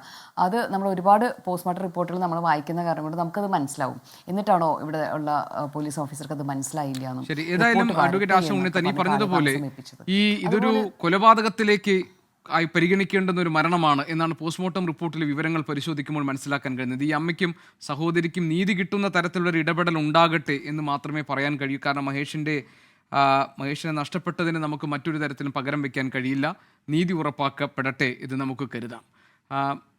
അമ്മയും സഹോദരിയുമാണ് ഈ ചർച്ചയിൽ പങ്കെടുത്തത്. വളരെയധികം നന്ദി നിങ്ങൾ ഈ ചർച്ചയിൽ പങ്കെടുക്കാൻ എത്തിയതിൽ. നിങ്ങൾക്ക് നിയമം വഴി നീതി ഉറപ്പാക്കപ്പെടട്ടെ. ഞങ്ങൾക്ക് വന്ന ദുരാപത്ത് ഇനി വേറെ ആർക്ക് വരരുത്. നമ്മളിപ്പോൾ പറയുന്നത് വേറൊന്നുമല്ല. ഇപ്പോൾ ഇതിൻ്റെ പേരിൽ നമ്മൾ എനിക്ക് ഒരുപാട് പേര് എന്നെ വിളിച്ചിട്ട് നിങ്ങൾ പ്രൈവറ്റ് ആശുപത്രിക്കാരുമായിട്ടാണ് മുട്ടാൻ പോകുന്നത്, അവരുമായിട്ടാണ് നിങ്ങൾ ഫൈറ്റ് ചെയ്യാൻ പോകുന്നത് എന്നുള്ള രീതിക്ക് എന്നെ പറഞ്ഞ് പേടിപ്പെടുത്തുന്നുണ്ട്. പക്ഷേ ഈ പറഞ്ഞ എനിക്ക് ഒന്നര കാലം, എനിക്ക് കാലിന് സുഖമില്ലാത്തതാണെന്ന് ഞാൻ പറഞ്ഞല്ലോ, ഈ കാല് വെച്ചിട്ടാണ് ഞാൻ മരണം വരെ ഇതിൻ്റെ എതിരെ ഞാൻ പോയിരിക്കും. ഇവിടെ എങ്ങനെ പോകണമെന്നുള്ള ആ ഒരു വഴി എനിക്കറിയില്ലെന്നേ ഉള്ളൂ. ഞാനത് ഒരുപാട് പേർക്ക് ചോദിച്ചിട്ടുണ്ട്. ഞാൻ ആ വഴി കൂടെ തന്നെ പോയിരിക്കും. ഇപ്പൊ ആശുപത്രി പൂട്ടണമെന്നോ അല്ലെങ്കിൽ ആ ജീവനക്കാരനെ തൂക്കിക്കൊല്ലണമെന്നല്ല ഞാൻ പറയുന്നത്. ശരി മനുജ, ഏതായാലും നിങ്ങളുടെ ഈ ഫൈറ്റ് ഫലം കാണട്ടെ. മാധ്യമം എന്ന നിലയിൽ ഞങ്ങളുടെ എല്ലാവിധ പിന്തുണയും നിങ്ങൾക്കുണ്ടാകും. കൊല്ലം കണ്ണനല്ലൂരിലാണ് പോലീസിന്റെ ക്രൂരതയുടെ ഞെട്ടിക്കുന്ന വിവരങ്ങൾ പുറത്തു വന്നത്. പോലീസിന്റെ കസ്റ്റഡിയിലായിരിക്കെ കുഴഞ്ഞു വീണ വയോധികൻ വെന്റിലേറ്ററിൽ ഗുരുതരാവസ്ഥയിൽ കഴിയുകയാണ്. ഒരു ചെക്ക് കേസുമായി ബന്ധപ്പെട്ടാണ് ശനിയാഴ്ച നിരണം പഞ്ചായത്തിന്റെ മുൻ പ്രസിഡന്റായ KP പുന്നൂസിനെ അറസ്റ്റ് ചെയ്തത്. 24 മണിക്കൂർ കഴിഞ്ഞിട്ട് മജിസ്ട്രേറ്റ് മുന്നിൽ ഹാജരാക്കിയിരുന്നില്ല. കസ്റ്റഡിയിലിരിക്കെ കുഴഞ്ഞു വീണ ഈ KP പുന്നൂസ് ഇപ്പോൾ ഗുരുതരാവസ്ഥയിൽ വെന്റിലേറ്ററിൽ കഴിയുകയുമാണ്. നമ്മളോടൊപ്പം ഉള്ളത് ഈ വാർത്ത റിപ്പോർട്ട് ചെയ്ത 24-ന്റെ സ്പെഷ്യൽ കറസ്പോണ്ടന്റ് R അരുൺരാജ് കൊല്ലത്ത് നിന്ന്. ഒപ്പം തന്നെ അഭിഭാഷകർ 2 പേർ നമ്മളോടൊപ്പം ഉണ്ട്. KP പുന്നൂസിനെ കസ്റ്റഡിയിൽ എടുക്കുമ്പോൾ അടുത്തുണ്ടായിരുന്ന ആളാണ് അഡ്വക്കേറ്റ് ശ്രീകുമാർ. അതോടൊപ്പം തന്നെ അഡ്വക്കേറ്റ് അജയകുമാർ എന്നിവരാണ് ഈ ചർച്ചയിൽ പങ്കെടുക്കാൻ നമ്മളോടൊപ്പം ഉള്ളത്. അരുൺ, ഞങ്ങളുടെ പ്രതിനിധി അരുൺ രാജിലേക്ക് ആദ്യം. അരുൺ, ഈ സംഭവം എന്നാണ് ഉണ്ടായത്? ഏത് സാഹചര്യത്തിലാണ് KP പുന്നൂസിനെ പോലീസ് കസ്റ്റഡിയിലെടുത്തത്? 24 മണിക്കൂറിനകം കസ്റ്റഡി അറസ്റ്റ് രേഖപ്പെടുത്തി കോടതിയിൽ ഹാജരാക്കണം എന്നതാണ് നിയമം. അത് പാലിക്കപ്പെട്ടിട്ടില്ല എന്നാണോ മനസ്സിലാക്കേണ്ടത്? ഏത് തരത്തിലുള്ള മനുഷ്യാവകാശ ലംഘനമാണ് ഈ കേസിൽ സംഭവിച്ചിരിക്കുന്നത്? ഈ കേസിൽ ശനിയാഴ്ച ഉച്ചയ്ക്ക് 12:15 ഈ കോട്ടയത്തെ ആനന്ദ ഭവൻ ഹോട്ടലിൽ ആ സുഹൃത്തുക്കൾക്കും അഭിഭാഷകർക്കും ഒപ്പം ഇരിക്കുമ്പോൾ ഈ KP പൊന്നൂസിനെ അവിടെ നിന്ന് പോലീസ് കസ്റ്റഡിയിലെടുക്കുന്നത്. പോലീസ് അവിടെ നിന്ന് കൂട്ടിക്കൊണ്ടു പോവുകയായിരുന്നു. ആ സമയത്ത് തന്നെ ഈ കൂടെ ഉണ്ടായിരുന്നവർ KP പൊന്നൂസിന്റെ ശാരീരിക അവസ്ഥ സംബന്ധിച്ച കൃത്യമായ വിവരം ഈ കൂട്ടിക്കൊണ്ടു പോകാൻ വന്ന പോലീസ് ഉദ്യോഗസ്ഥരുടെ പങ്കുവെക്കുകയും ചെയ്തു. പക്ഷേ ആ ഘട്ടത്തിൽ പോലീസ് ഉദ്യോഗസ്ഥർ അത് മുഖവിലേക്ക് എടുത്തില്ല. ഇതിനുശേഷം അവിടെ നിന്ന് കൂട്ടിക്കൊണ്ടുപോയി 1:30-ഓടെയാണ് ഇതുമായി ബന്ധപ്പെട്ട് ആദ്യമായി ഈ കേസിൽ ഈ KP പൊന്നൂസ് തങ്ങളുടെ കസ്റ്റഡിയിലുണ്ടെന്ന് ഈ KP പൊന്നൂസിന്റെ ബന്ധുക്കളെ പോലീസ് അറിയിക്കുന്നത്. ഇതിനുശേഷം കണ്ണനല്ലൂരിലെ പോലീസ് സ്റ്റേഷനിലേക്ക് കൊണ്ടുവരുന്നു. ഈ കൊണ്ടുപോകുന്ന വഴിയിലെല്ലാം തന്നെ ഈ പരാതിക്കാരന് 10 ലക്ഷം രൂപ നൽകിയാൽ ഈ കേസ് ജാമ്യം നൽകി ഇയാളെ വിടാം എന്ന് ആവശ്യപ്പെട്ടുകൊണ്ട് ഈ SIയും അതുപോലെ തന്നെ പോലീസ് ഉദ്യോഗസ്ഥരും ഈ KP പൊന്നൂസിന്റെ ബന്ധുക്കളോടും അഭിഭാഷകരോടും സംസാരിച്ചു. ഈ ഞായറാഴ്ച പിന്നീട് ഉച്ചയ്ക്ക് 3 മണി വരെ ഈ പോലീസ് സ്റ്റേഷനിൽ തന്നെ KP പൊന്നൂസ് തുടരുകയായിരുന്നു. ഇതിനിടയിൽ നിരവധിയായ തവണ ഈ ബന്ധുക്കളെയും അഭിഭാഷകരെയും ഈ പോലീസ് സമീപിച്ചു എന്നുള്ളതാണ് നമുക്ക് മനസ്സിലാക്കാൻ കഴിയുന്നത്. പോലീസ് വിളിച്ചതുമായി ബന്ധപ്പെട്ട രേഖകളടക്കം ഈ ബന്ധുക്കളുടെയും അഭിഭാഷകരുടെയും കയ്യിലുണ്ട്. ഇതിനുശേഷം 3:15 കൂടിയാണ് ഈ KP പൊന്നൂസ് കുഴഞ്ഞു വീഴുന്നത്. തുടർന്ന് ഈ കൊട്ടിയം ഹോളി ക്രോസ് ആശുപത്രിയിൽ കൊണ്ടുവരികയാണ്. അവിടെ എത്തുമ്പോൾ അബോധാവസ്ഥയിലായിരുന്നു എന്ന് ആ ഹോസ്പിറ്റലിലെ PR നമ്മളോട് സമ്മതിക്കുന്നുണ്ട്. ഈ ശരീരത്തിൽ ഓക്സിജന്റെ അളവ് വളരെ കുറവായിരുന്നു. അപ്പോൾ തന്നെ വെന്റിലേറ്ററിലേക്ക് മാറ്റി. പക്ഷേ വെന്റിലേറ്ററിലേക്ക് മാറ്റിയ സമയം ഹോസ്പിറ്റൽ പറയുന്നത് 5 മണി കഴിഞ്ഞ ശേഷമാണ്. കാരണം ഇതിനിടയിൽ MRI CT സ്കാൻ എല്ലാം എടുത്തു. നിലവിൽ അദ്ദേഹം വെന്റിലേറ്ററിൽ തന്നെ തുടരുകയാണ്. 24 മണിക്കൂർ ഈ പോലീസ് കസ്റ്റഡിയിൽ ഒരു പ്രതി ഉണ്ടായിട്ടും മജിസ്ട്രേറ്റ് മുമ്പിൽ ഹാജരാക്കാനോ കോടതിക്ക് മുമ്പാകെ പ്രതിയെ കൊണ്ടുപോകാനോ ഇവർ ശ്രമിച്ചില്ല. പകരം ഈ കേസിൽ പരാതിക്കാരന് പണം വാങ്ങി നൽകാനാണ് പോലീസ് ശ്രമിച്ചത്. തുടക്കം മുതൽ ഒടുക്കം വരെ 10 ലക്ഷം രൂപ നൽകിയാൽ തങ്ങൾ ഈ കേസിൽ ജാമ്യം നൽകിയാളെ വിട്ടു നൽകാം എന്ന ആ ഒരു ഇടനിലക്കാരന്റെ റോളിൽ നിന്നുകൊണ്ട് പോലീസ് സംസാരിക്കുന്ന രീതിയാണ് ഉണ്ടായത്. സാധാരണ ഇത്തരം ഒരു ചെക്ക് കേസിൽ പോലീസിന്റെ ഭാഗത്ത് നിന്ന് അത്തരം സമീപനം ഉണ്ടാകുന്നതല്ല. എന്തുകൊണ്ട് ഈ പോലീസ് ഉദ്യോഗസ്ഥർ ഈ രീതി സ്വീകരിച്ചു ശരി അരുൺരാജ്, ആ കാര്യമാണ് ഇനി നമുക്ക് പരിശോധിക്കാനുള്ളത്. അഡ്വക്കേറ്റ് അജയകുമാർ നമ്മളോടൊപ്പം ഉണ്ട്. അതോടൊപ്പം അഡ്വക്കേറ്റ് ശ്രീകുമാർ കൂടി ഈ ചർച്ചയിൽ പങ്കെടുക്കാൻ നമ്മളോടൊപ്പം ചേരുന്നുണ്ട്. അഡ്വക്കേറ്റ് അജയകുമാർ, ഇത് പോലീസ് ബോധപൂർവം പ്രതികാരം ചെയ്യുന്ന മട്ടിലാണോ ഈ KP പൊന്നൂസിന്റെ അറസ്റ്റ് അല്ലെങ്കിൽ KP പൊന്നൂസിനെ പിടിച്ചുകൊണ്ടുപോയത്? ചെക്ക് കേസിൽ ആണ് ഇദ്ദേഹത്തെ കസ്റ്റഡിയിലെടുത്തത്. എന്തുകൊണ്ടാണ് ഇതൊരു അസാധാരണമായ രീതിയിൽ പോലീസ് ഈ വിഷയത്തെ കൈകാര്യം ചെയ്തത്?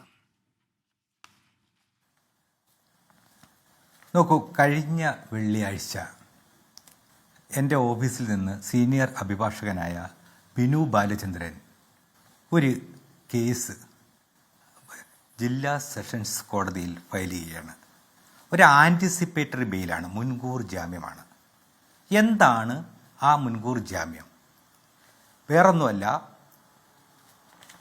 78 വയസ്സുള്ള വന്ധ്യവയോധികനായ നിരണം പഞ്ചായത്തിൻ്റെ മുൻ പ്രസിഡൻറ്റും ഇപ്പോഴത്തെ പ്രധാനപ്പെട്ട മെമ്പറുമായിട്ടുള്ള ഒരാൾ, അദ്ദേഹത്തിൻ്റെ പേര്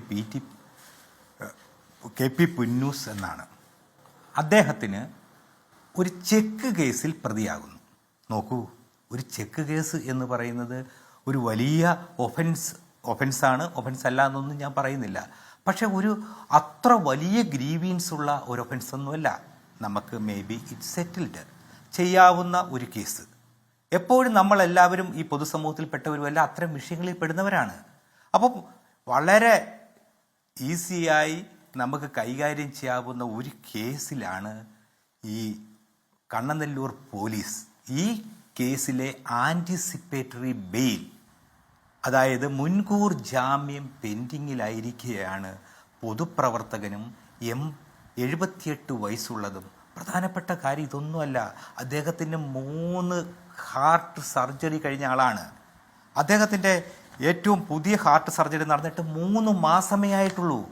നോക്കൂ, 78 വയസ്സുള്ള ഒരു മനുഷ്യനോടാണ് ഈ കാണിക്കുന്നത്. നമ്മുടെ സമൂഹത്തിൻ്റെ പോക്ക് എവിടെയാണെന്നുള്ളതിൻ്റെ ഏറ്റവും വലിയ തെളിവാണിത്. അപ്പം ഈ മനുഷ്യനെ പോലീസ് കോട്ടയത്ത് നിന്ന് ശനിയാഴ്ച 12 മണിക്ക് പിടിച്ചുകൊണ്ടുപോകുന്നു, ബലമായി പിടിച്ചുകൊണ്ടുപോകുന്നു. നോക്കൂ, അവിടെ പാലിക്കപ്പെടേണ്ട പ്രൊസീജിയേഴ്സ് ഒന്നും പാലിച്ചിട്ടില്ല. അറസ്റ്റ് മെമ്മോ, അദ്ദേഹത്തിൻ്റെ ബാഗ് പരിശോധിക്കുക, ഇതുപോലുള്ള ഒരു പ്രൊസീജിയറും പാലിക്കാതെ അദ്ദേഹത്തിൻ്റെ സുഹൃത്തുക്കളുടെ മുമ്പിൽ വെച്ച് അദ്ദേഹത്തെ ബലമായി പിടിച്ചുകൊണ്ട് പോവുകയാണ്. ആലോചിക്കണം, 78 വയസ്സുള്ള ഒരു മനുഷ്യനാണ്. അദ്ദേഹത്തിൻ്റെ ആരോഗ്യസ്ഥിതിയെ സംബന്ധിച്ച് അദ്ദേഹം അപ്പോൾ തന്നെ പറഞ്ഞിട്ടുണ്ടാകണം, നമുക്കറിയില്ല. അദ്ദേഹത്തെ കൊണ്ടുപോയിട്ട് നേരെ കണ്ണനല്ലൂർ സ്റ്റേഷനിലേക്കാണ് കൊണ്ടുപോകുന്നത്. അടുത്ത ദിവസം എന്നിട്ട് ഇൻറ്റിമേഷൻ കൊടുക്കുന്നത് 1:15 ഇൻറ്റിമേഷൻ കൊടുക്കുന്നു. അടുത്ത ഒരു ബന്ധുവിന് ഞങ്ങൾ അറസ്റ്റ് ചെയ്തു എന്നുള്ള ഇൻറ്റിമേഷൻ കൊടുക്കുന്നു. 12 മണിക്ക് കൊണ്ടുപോകുന്നു, 1:15 ഇൻറ്റിമേഷൻ കൊടുക്കുന്നു. അടുത്ത പ്രോസസ്സ് നമ്മൾ അറിയുന്നത് അടുത്ത ദിവസം 3:15 12 അടുത്ത 12 3:15 3:15 അദ്ദേഹം കുഴഞ്ഞു വീണുവെന്നാണ് അറിയുന്നത്. നമുക്ക് ആ CCTV ഇതെല്ലാം തെളിവുകളുള്ളതാണ്. തെളിവുകൾക്ക് കള്ളം പറയാൻ പറ്റില്ല. നമുക്ക് ഇന്നും ആശ്രയിക്കാവുന്ന ഒരു കാര്യം അത് മാത്രമാണ്, തെളിവുകൾക്ക് കള്ളം പറയാൻ പറ്റില്ല. ഇതിനെല്ലാം കൃത്യമായ എവിഡൻസുകളുണ്ട്. 5:15 ഇദ്ദേഹത്തിനെ വെന്റിലേറ്ററിൽ പ്രവേശിപ്പിക്കുന്നത്. ഇന്ന് അദ്ദേഹത്തിൻ്റെ സ്ഥിതി അതീവ ഗുരുതരമാണ്. നമുക്ക് പറഞ്ഞറിയിക്കാൻ പറ്റാത്ത അതിനേക്കാളും ഭീകരമായ അഡ്വക്കേറ്റ് അജയ്കുമാർ, അദ്ദേഹത്തിന്റെ അറസ്റ്റുമായി ബന്ധപ്പെട്ട് എന്തെങ്കിലും കാര്യങ്ങൾ പോലീസിന്റെ കൊണ്ടുപോയതിനു ശേഷം ഏതെങ്കിലും കാര്യങ്ങൾ രേഖകളിലുണ്ടോ? യെസ്, ഞാനത് കാണിക്കാം. ഇതിൻ്റെ ഒരു രേഖകളും പോലീസ് നമുക്ക് കമ്മ്യൂണിക്കേറ്റ് ചെയ്യാൻ തയ്യാറായിട്ടില്ല. അറസ്റ്റ് എപ്പം രേഖപ്പെടുത്തണമെന്നുള്ള ആവശ്യപ്പെട്ട് എപ്പോഴാണ് രേഖപ്പെടുത്തിയത് ചോദിച്ചിട്ട് അവർ പറയുന്നില്ല. പോലീസ് 24 മണിക്കൂറിനുള്ളിൽ ഈ കക്ഷിയെ മജിസ്ട്രേറ്റിൻ്റെ മുമ്പിൽ ഹാജരാക്കാൻ തയ്യാറായിട്ടില്ല. റിമാൻഡ് ചെയ്തിട്ടില്ല. ഇത്രയും സമയം കഴിഞ്ഞിട്ട് 28-29 മണിക്കൂർ കഴിഞ്ഞിട്ടും അവർ റിമാൻഡ് ആപ്ലിക്കേഷൻ കൊടുത്തിട്ടില്ല. ഇതിനകത്തുള്ള ഏറ്റവും അതിനേക്കാളും പ്രധാനപ്പെട്ട ഒരു സംഗതി എന്ന് പറയുന്നത് ഇതിനകത്ത് ഈ ചെക്ക് കേസിലെ വാദിയുടെ അനുജന്റെ ഫോണിൽ നിന്ന് ഉത്തരവാദിത്തപ്പെട്ട ഒരു പോലീസ് ഓഫീസർ നിരന്തരം വിളിക്കുകയാണ്. ആരെയാണ്? ഇദ്ദേഹത്തിൻ്റെ അമേരിക്കയിലുള്ള മക്കളെയും മറ്റുള്ളവരെയും വിളിക്കുകയാണ്, പണം നൽകണമെന്ന് പറഞ്ഞ് ഭീഷണിപ്പെടുത്തുകയാണ്. ഈ കുറ്റകൃത്യം എന്ന് പറയുന്നത് ഒരു മാരക രോഗം പോലെ പടർന്നുകൊണ്ടിരിക്കുന്നു എന്നുള്ളതാണ് ഇത് കാണിക്കുന്നത്. ഇത് കുറ്റകൃത്യങ്ങൾ പടരുന്ന ഒരു രോഗമാണിത്. ഇത് കണ്ട് ഇത് കൃത്യമായി മറ്റൊരാളിലേക്ക് ഇത് പകരുന്നു എന്നുള്ളത് വളരെ ദുഃഖകരമായ. അജയ്കുമാർ, ഞാൻ ഇനി വരാം. അഡ്വക്കേറ്റ് ശ്രീകുമാർ കൂടിയുണ്ട്. KP പുന്നൂസിനെ കസ്റ്റഡിയിൽ എടുക്കുമ്പോൾ താങ്കളെപ്പോലെ തന്നെ അടുത്തുണ്ടായിരുന്ന ആളാണ്. അഡ്വക്കേറ്റ് ശ്രീകുമാർ, ഇതിനകത്ത് വേറൊരു കാര്യം കേൾക്കുന്നത്, കസ്റ്റഡിയിൽ എടുക്കുന്നു പോലീസ്, ഒരു രേഖയുമില്ല, കോടതിയിൽ ഹാജരാക്കുന്നില്ല. ഇനി കസ്റ്റഡിയിൽ നിന്ന് വിടണമെങ്കിൽ 10 ലക്ഷം രൂപ പരാതിക്കാരനോട് നൽകാൻ ആവശ്യപ്പെട്ടു. പരാതിക്കാരന് നൽകാൻ വേണ്ടി പോലീസ് ആവശ്യപ്പെട്ടു എന്നാണ് പറയുന്നത്. അതായത് പോലീസും പരാതിക്കാരനും ചേർന്നുള്ള ഒരു ഒത്തുകളി, ഒരു ഗൂഢാലോചനയുമൊക്കെ ഇതിന് പിന്നിൽ സംശയിക്കാം. ഇങ്ങനെ ഒരു സംഭവം ഉണ്ടായിട്ടുണ്ടെങ്കിൽ താങ്കൾക്ക് എന്തൊക്കെ കാര്യങ്ങൾ അറിയാം? താങ്കളുടെ മുന്നിലൂടെയാണല്ലോ KP പുന്നൂസിനെ കസ്റ്റഡിയിലെടുത്തത് പോലീസ്. തീർച്ചയായും. ആദ്യം ഞാൻ പറയട്ടെ, ഈ 24 ചാനലിൻ്റെ റിപ്പോർട്ടറായ ശ്രീ അരുൺരാജ് പറഞ്ഞത് 100% വളരെ കറക്റ്റായ രീതിയിൽ തന്നെയാണ്. അതുപോലെ തന്നെ ഈ അഡ്വക്കേറ്റ് അജയ്കുമാർ പറഞ്ഞത് സമയത്തിൻ്റെ കാര്യത്തിൽ മാത്രം ഒരു ചെറിയ വ്യത്യാസം വന്നു. അദ്ദേഹം 12 മണിയെന്നാണ് പറഞ്ഞത്. 12:20 കൃത്യം ഇൻസ്പെക്ടർ SI എത്തുന്നത്. SIയുടെ പേര് ജിബി എന്നാണ്. അദ്ദേഹം 12:20 വേറൊരു ജ്യോതിഷ് എന്നു പേരുള്ള ഒരു പോലീസുകാരനോട് കൂടിയാണ് വന്നത്. 12:20 വന്ന് 12:30 വരെ അദ്ദേഹത്തെ കൂട്ടിക്കൊണ്ട് 12:35 ആയപ്പോൾ താഴെ ഇറങ്ങി പോവുകയും ചെയ്തു ഹോട്ടലിൽ നിന്നും. കോട്ടയത്ത് സെൻട്രൽ ജംഗ്ഷനിലുള്ള ഹോട്ടൽ ആനന്ദിൽ നിന്നാണ് അദ്ദേഹത്തെ കൂട്ടിക്കൊണ്ട് പോകുന്നത്. അദ്ദേഹം കേസ് സംബന്ധമായ ചില കാര്യങ്ങൾ ചർച്ച ചെയ്യുന്നതിനായി എന്നെ ഹോട്ടലിലേക്ക് വിളിപ്പിച്ചിട്ടുണ്ടായിരുന്നു. അതനുസരിച്ചാണ് ഞാൻ അവിടെ എത്തിയത്. ഞാൻ എത്തുമ്പോൾ ഞങ്ങൾ കോട്ടയത്തുള്ള ഒരു കേസിനെ പറ്റി പല കാര്യങ്ങളും ചർച്ച ചെയ്തു, സംസാരിച്ചു. അത് ട്രയൽ സ്റ്റേജിലിരിക്കുകയാണ്, അതിൻ്റെ എവിഡൻസ് കാര്യങ്ങളും മറ്റും എടുത്തുകൊണ്ടിരിക്കുകയാണ്. ആ കാര്യങ്ങളൊക്കെ ചർച്ച ചെയ്തിരുന്നു. അങ്ങനെ ഇരിക്കുകയാണ് പെട്ടെന്ന് ഈ SI മഫ്തി വേഷത്തിലാണ് വന്നത്. അദ്ദേഹം യൂണിഫോമിലല്ലായിരുന്നു, കൂടെയുള്ള പോലീസുകാരും യൂണിഫോമിലല്ലായിരുന്നു. അവർ വന്നത് ഈ പറഞ്ഞതുപോലെ വാദിയുടെ, അതായത് പരാതിക്കാരൻ്റെ അനുജൻ്റെ കൂടെ അദ്ദേഹത്തിൻ്റെ കാറിലാണ് എത്തിയിരുന്നത് എന്നാണ് പിന്നീട് ഞാൻ അറിഞ്ഞത്. വന്ന് ഒന്നും പറയാതെ തന്നെ കൂട്ടിക്കൊണ്ട് പോവുകയായിരുന്നു. പ്രായമുള്ള ആളാണ്, ഇത്രയും വയസ്സുള്ള ആളാണ്. 80 വയസ്സ് കഴിഞ്ഞാണ്. 1944 ജനിച്ച വ്യക്തിയാണ് അദ്ദേഹം. 81 വയസ്സ് കഴിഞ്ഞിരുന്നു. അങ്ങനെയുള്ള ആൾ പല പ്രാവശ്യം ഹൃദയ സംബന്ധമായ ചികിത്സകൾ നടത്തിയിട്ടുള്ളതാണ്. ആൻജിയോപ്ലാസ്റ്റി ചെയ്തിട്ടുണ്ട്. 4 സ്റ്റെൻറ്റ് 3 മാസം മുൻപും അദ്ദേഹത്തിന് ഇട്ടിട്ടുള്ളതാണ്.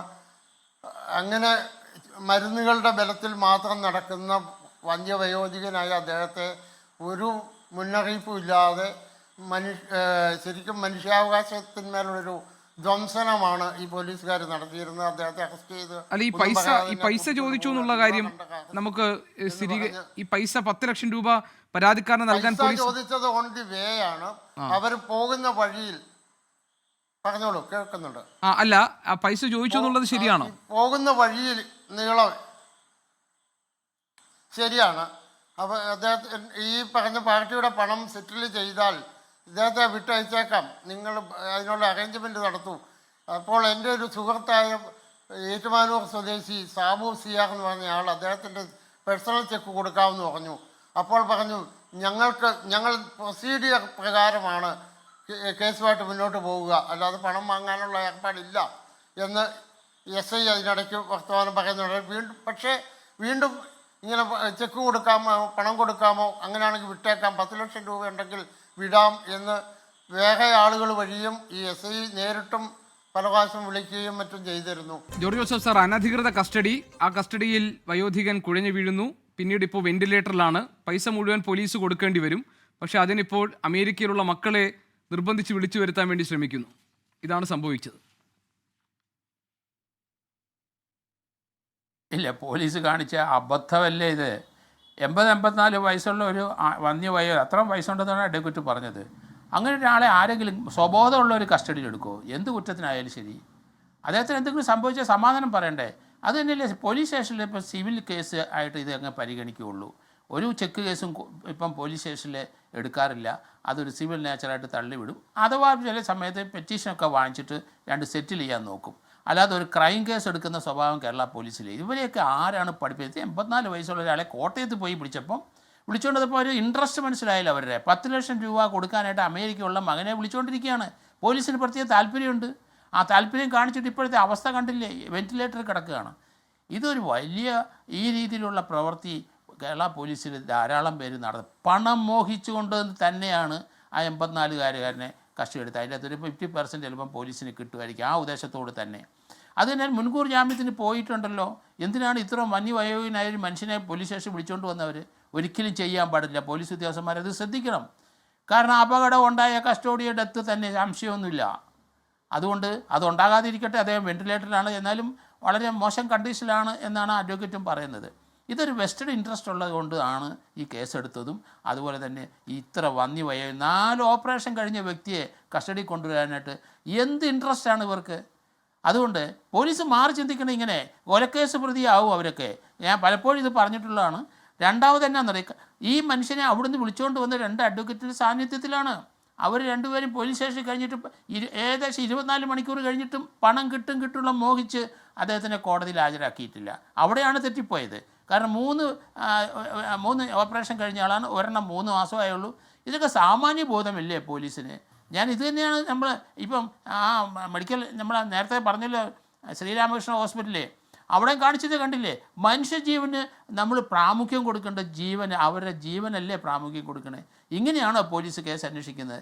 എന്തായാലും അടിയന്തരമായിട്ട് ഇങ്ങനെയുള്ളവന്മാരെ തീർച്ചയായിട്ടും ക്രിമിനൽ നടപടിയിലേക്ക് പോലീസ് പോകണം. കാരണം അതൊരു സിവിൽ നേച്ചറാണ് സാധാരണഗതിയിൽ. ആശയം അവിടെ ഇരിപ്പുണ്ടാവും. സാധാരണഗതിയിൽ ആരും പോലീസ് സ്റ്റേഷനിലൊന്നും ഇപ്പം ഇത് എൻ്റർടൈൻ ചെയ്യുന്നില്ല. വളരെ പെട്ടെന്ന് ഒരു ചെറിയ കമന്റ് തരുമോ അഡ്വക്കേറ്റ് രാജമണിത്തൻ? സമയം കഴിഞ്ഞ് ക്ഷമിക്കണം. അഡ്വക്കേറ്റ് രാജമണിത്തൻ ഒരു ചെറിയ കമന്റ്. യെസ് കേരള പോലീസിന്റെ ശുഷ്കാന്തി, കാശ് കിട്ടാനുള്ള ശുഷ്കാന്തിയാണ് സാർ. അത് കൃത്യമായിട്ട് പറഞ്ഞു. വളരെ ക്ലിയറായി തന്നെ ഇവർക്ക് കമ്മീഷൻ ഉണ്ട്, അതുകൊണ്ടാണ് വിളിച്ചുകൊണ്ടിരിക്കുന്നത്. ഇത് 2 അഡ്വക്കേറ്റ്സ് ഉണ്ടായിട്ട്, അതായത് ഇദ്ദേഹത്തിൻ്റെ അവകാശം പ്രൊട്ടക്ട് ചെയ്യാൻ 2 അഡ്വക്കേറ്റ്സ് ഉണ്ടായിട്ട് അവരെ നോക്കുകത്തിലാക്കിയിട്ടാണ് ചെയ്തിരിക്കുന്നത്. ഒരു എന്താ പറയുക, എന്തിനാണ് ഒരു സിവിൽ നേച്ചറുള്ള കേസിൽ ഒരു SI ഇടപെട്ടുകൊണ്ടിരിക്കുന്നത് എന്ന് വലിയ ക്വസ്റ്റ്യനാണ് വരുന്നത്. മഫ്റ്റിയിൽ ഏതോ വലിയൊരു കൊലപാതക കേസൊക്കെ അന്വേഷിക്കാൻ പോണ പോലെ അവരുടെ കാറിൽ അവരുടെ ഫോൺ ഉപയോഗിക്കുന്നു. വെസ്റ്റഡ് ഇൻട്രസ്റ്റ് എന്ന രീതിയിൽ മാത്രം പറഞ്ഞ പോരാ, വളരെ ക്ലിയർ തന്നെ പാർട്ടി ഇൻ പേഴ്സൺ എന്ന പോലെയാണ് വരുന്നത്. അതായത് ഈ പരാതിക്കാരൻ്റെ ഒപ്പം നിൽക്കണം, അയാളുടെ ഫൂട്ടിൽ നിന്നുകൊണ്ടാണ് ഇവിടെ SI പ്രവർത്തിച്ചിട്ടുള്ളത്. അപ്പോൾ അതുകൊണ്ട് തന്നെ ഈ കേസിൽ ഒരു കാരണവശാലും അവർ വെറുതെ വിടാൻ പാടില്ല. 81 വയസ്സ്, അതായത് നമ്മുടെ പോലീസ് സ്റ്റേഷനുകളൊക്കെ സീനിയർ സിറ്റിസൻസിനോട് വളരെയധികം നല്ല രീതിയിൽ പെരുമാറണം, അവരുടെ സൗഹൃദ സെൻ്ററായി മാറണം, അവർക്ക് വേണ്ടുന്ന പ്രശ്നങ്ങൾ പരിഹരിക്കാനുള്ള ആളുകളായി മാറി ജനമൈത്രി പോലീസിംഗ് ഒക്കെ തുടങ്ങിയിട്ടുള്ള ആൾക്കാരാണ്. പല പോലീസ് സ്റ്റേഷൻ മോഡലും ഇതിനു വേണ്ട പ്രത്യേക റൂം വരെ ഉണ്ട് ഇവരെ സംരക്ഷിക്കാനായിട്ട്. ഇവിടെയാണ് വേലി തന്നെ വിളവ് തിന്നുന്ന അവസ്ഥ കാണിക്കുന്നത്. ഈ ഏതായാലും രണ്ട് നഗ്നമായ മനുഷ്യാവകാശ ലംഘനങ്ങളാണ് ഇന്ന് 24 വാർത്തയിലൂടെ പുറത്തേക്ക് കൊണ്ടുവന്നിരിക്കുന്നത്. നമ്മുടെ മുന്നിൽ നടക്കുന്ന മനുഷ്യാവകാശ ലംഘനങ്ങളിൽ കണ്ണു തുറക്കുകയും ജാഗ്രതയോടുകൂടി ഇടപെടാനും പൊതുസമൂഹത്തിന് കഴിയട്ടെ. അതിന് ഓർമ്മപ്പെടുത്തുന്നതാകട്ടെ ഇത്തരം സംഭവങ്ങളിന്മേലുള്ള ഇടപെടലുകൾ. ഈ ചർച്ചയിൽ പങ്കെടുത്ത എല്ലാ അതിഥികൾക്കും നന്ദി. എൻകൗണ്ടർ പൂർത്തിയാകുന്നു. മറ്റൊരു വിഷയവുമായി നാളെ ഇതേ സമയം. Good night. ലോകത്തെവിടെയായാലും ഏത് സമയത്തും 24 വാർത്തകളും ഓഗ്മെന്റഡ് റിയാലിറ്റി പാക്കേജുകളും എക്സ്പ്ലെയിനറുകളും വിശദമായി കാണാൻ ഞങ്ങളുടെ യൂട്യൂബ് ചാനൽ നിങ്ങൾക്ക് സബ്സ്ക്രൈബ് ചെയ്യാം.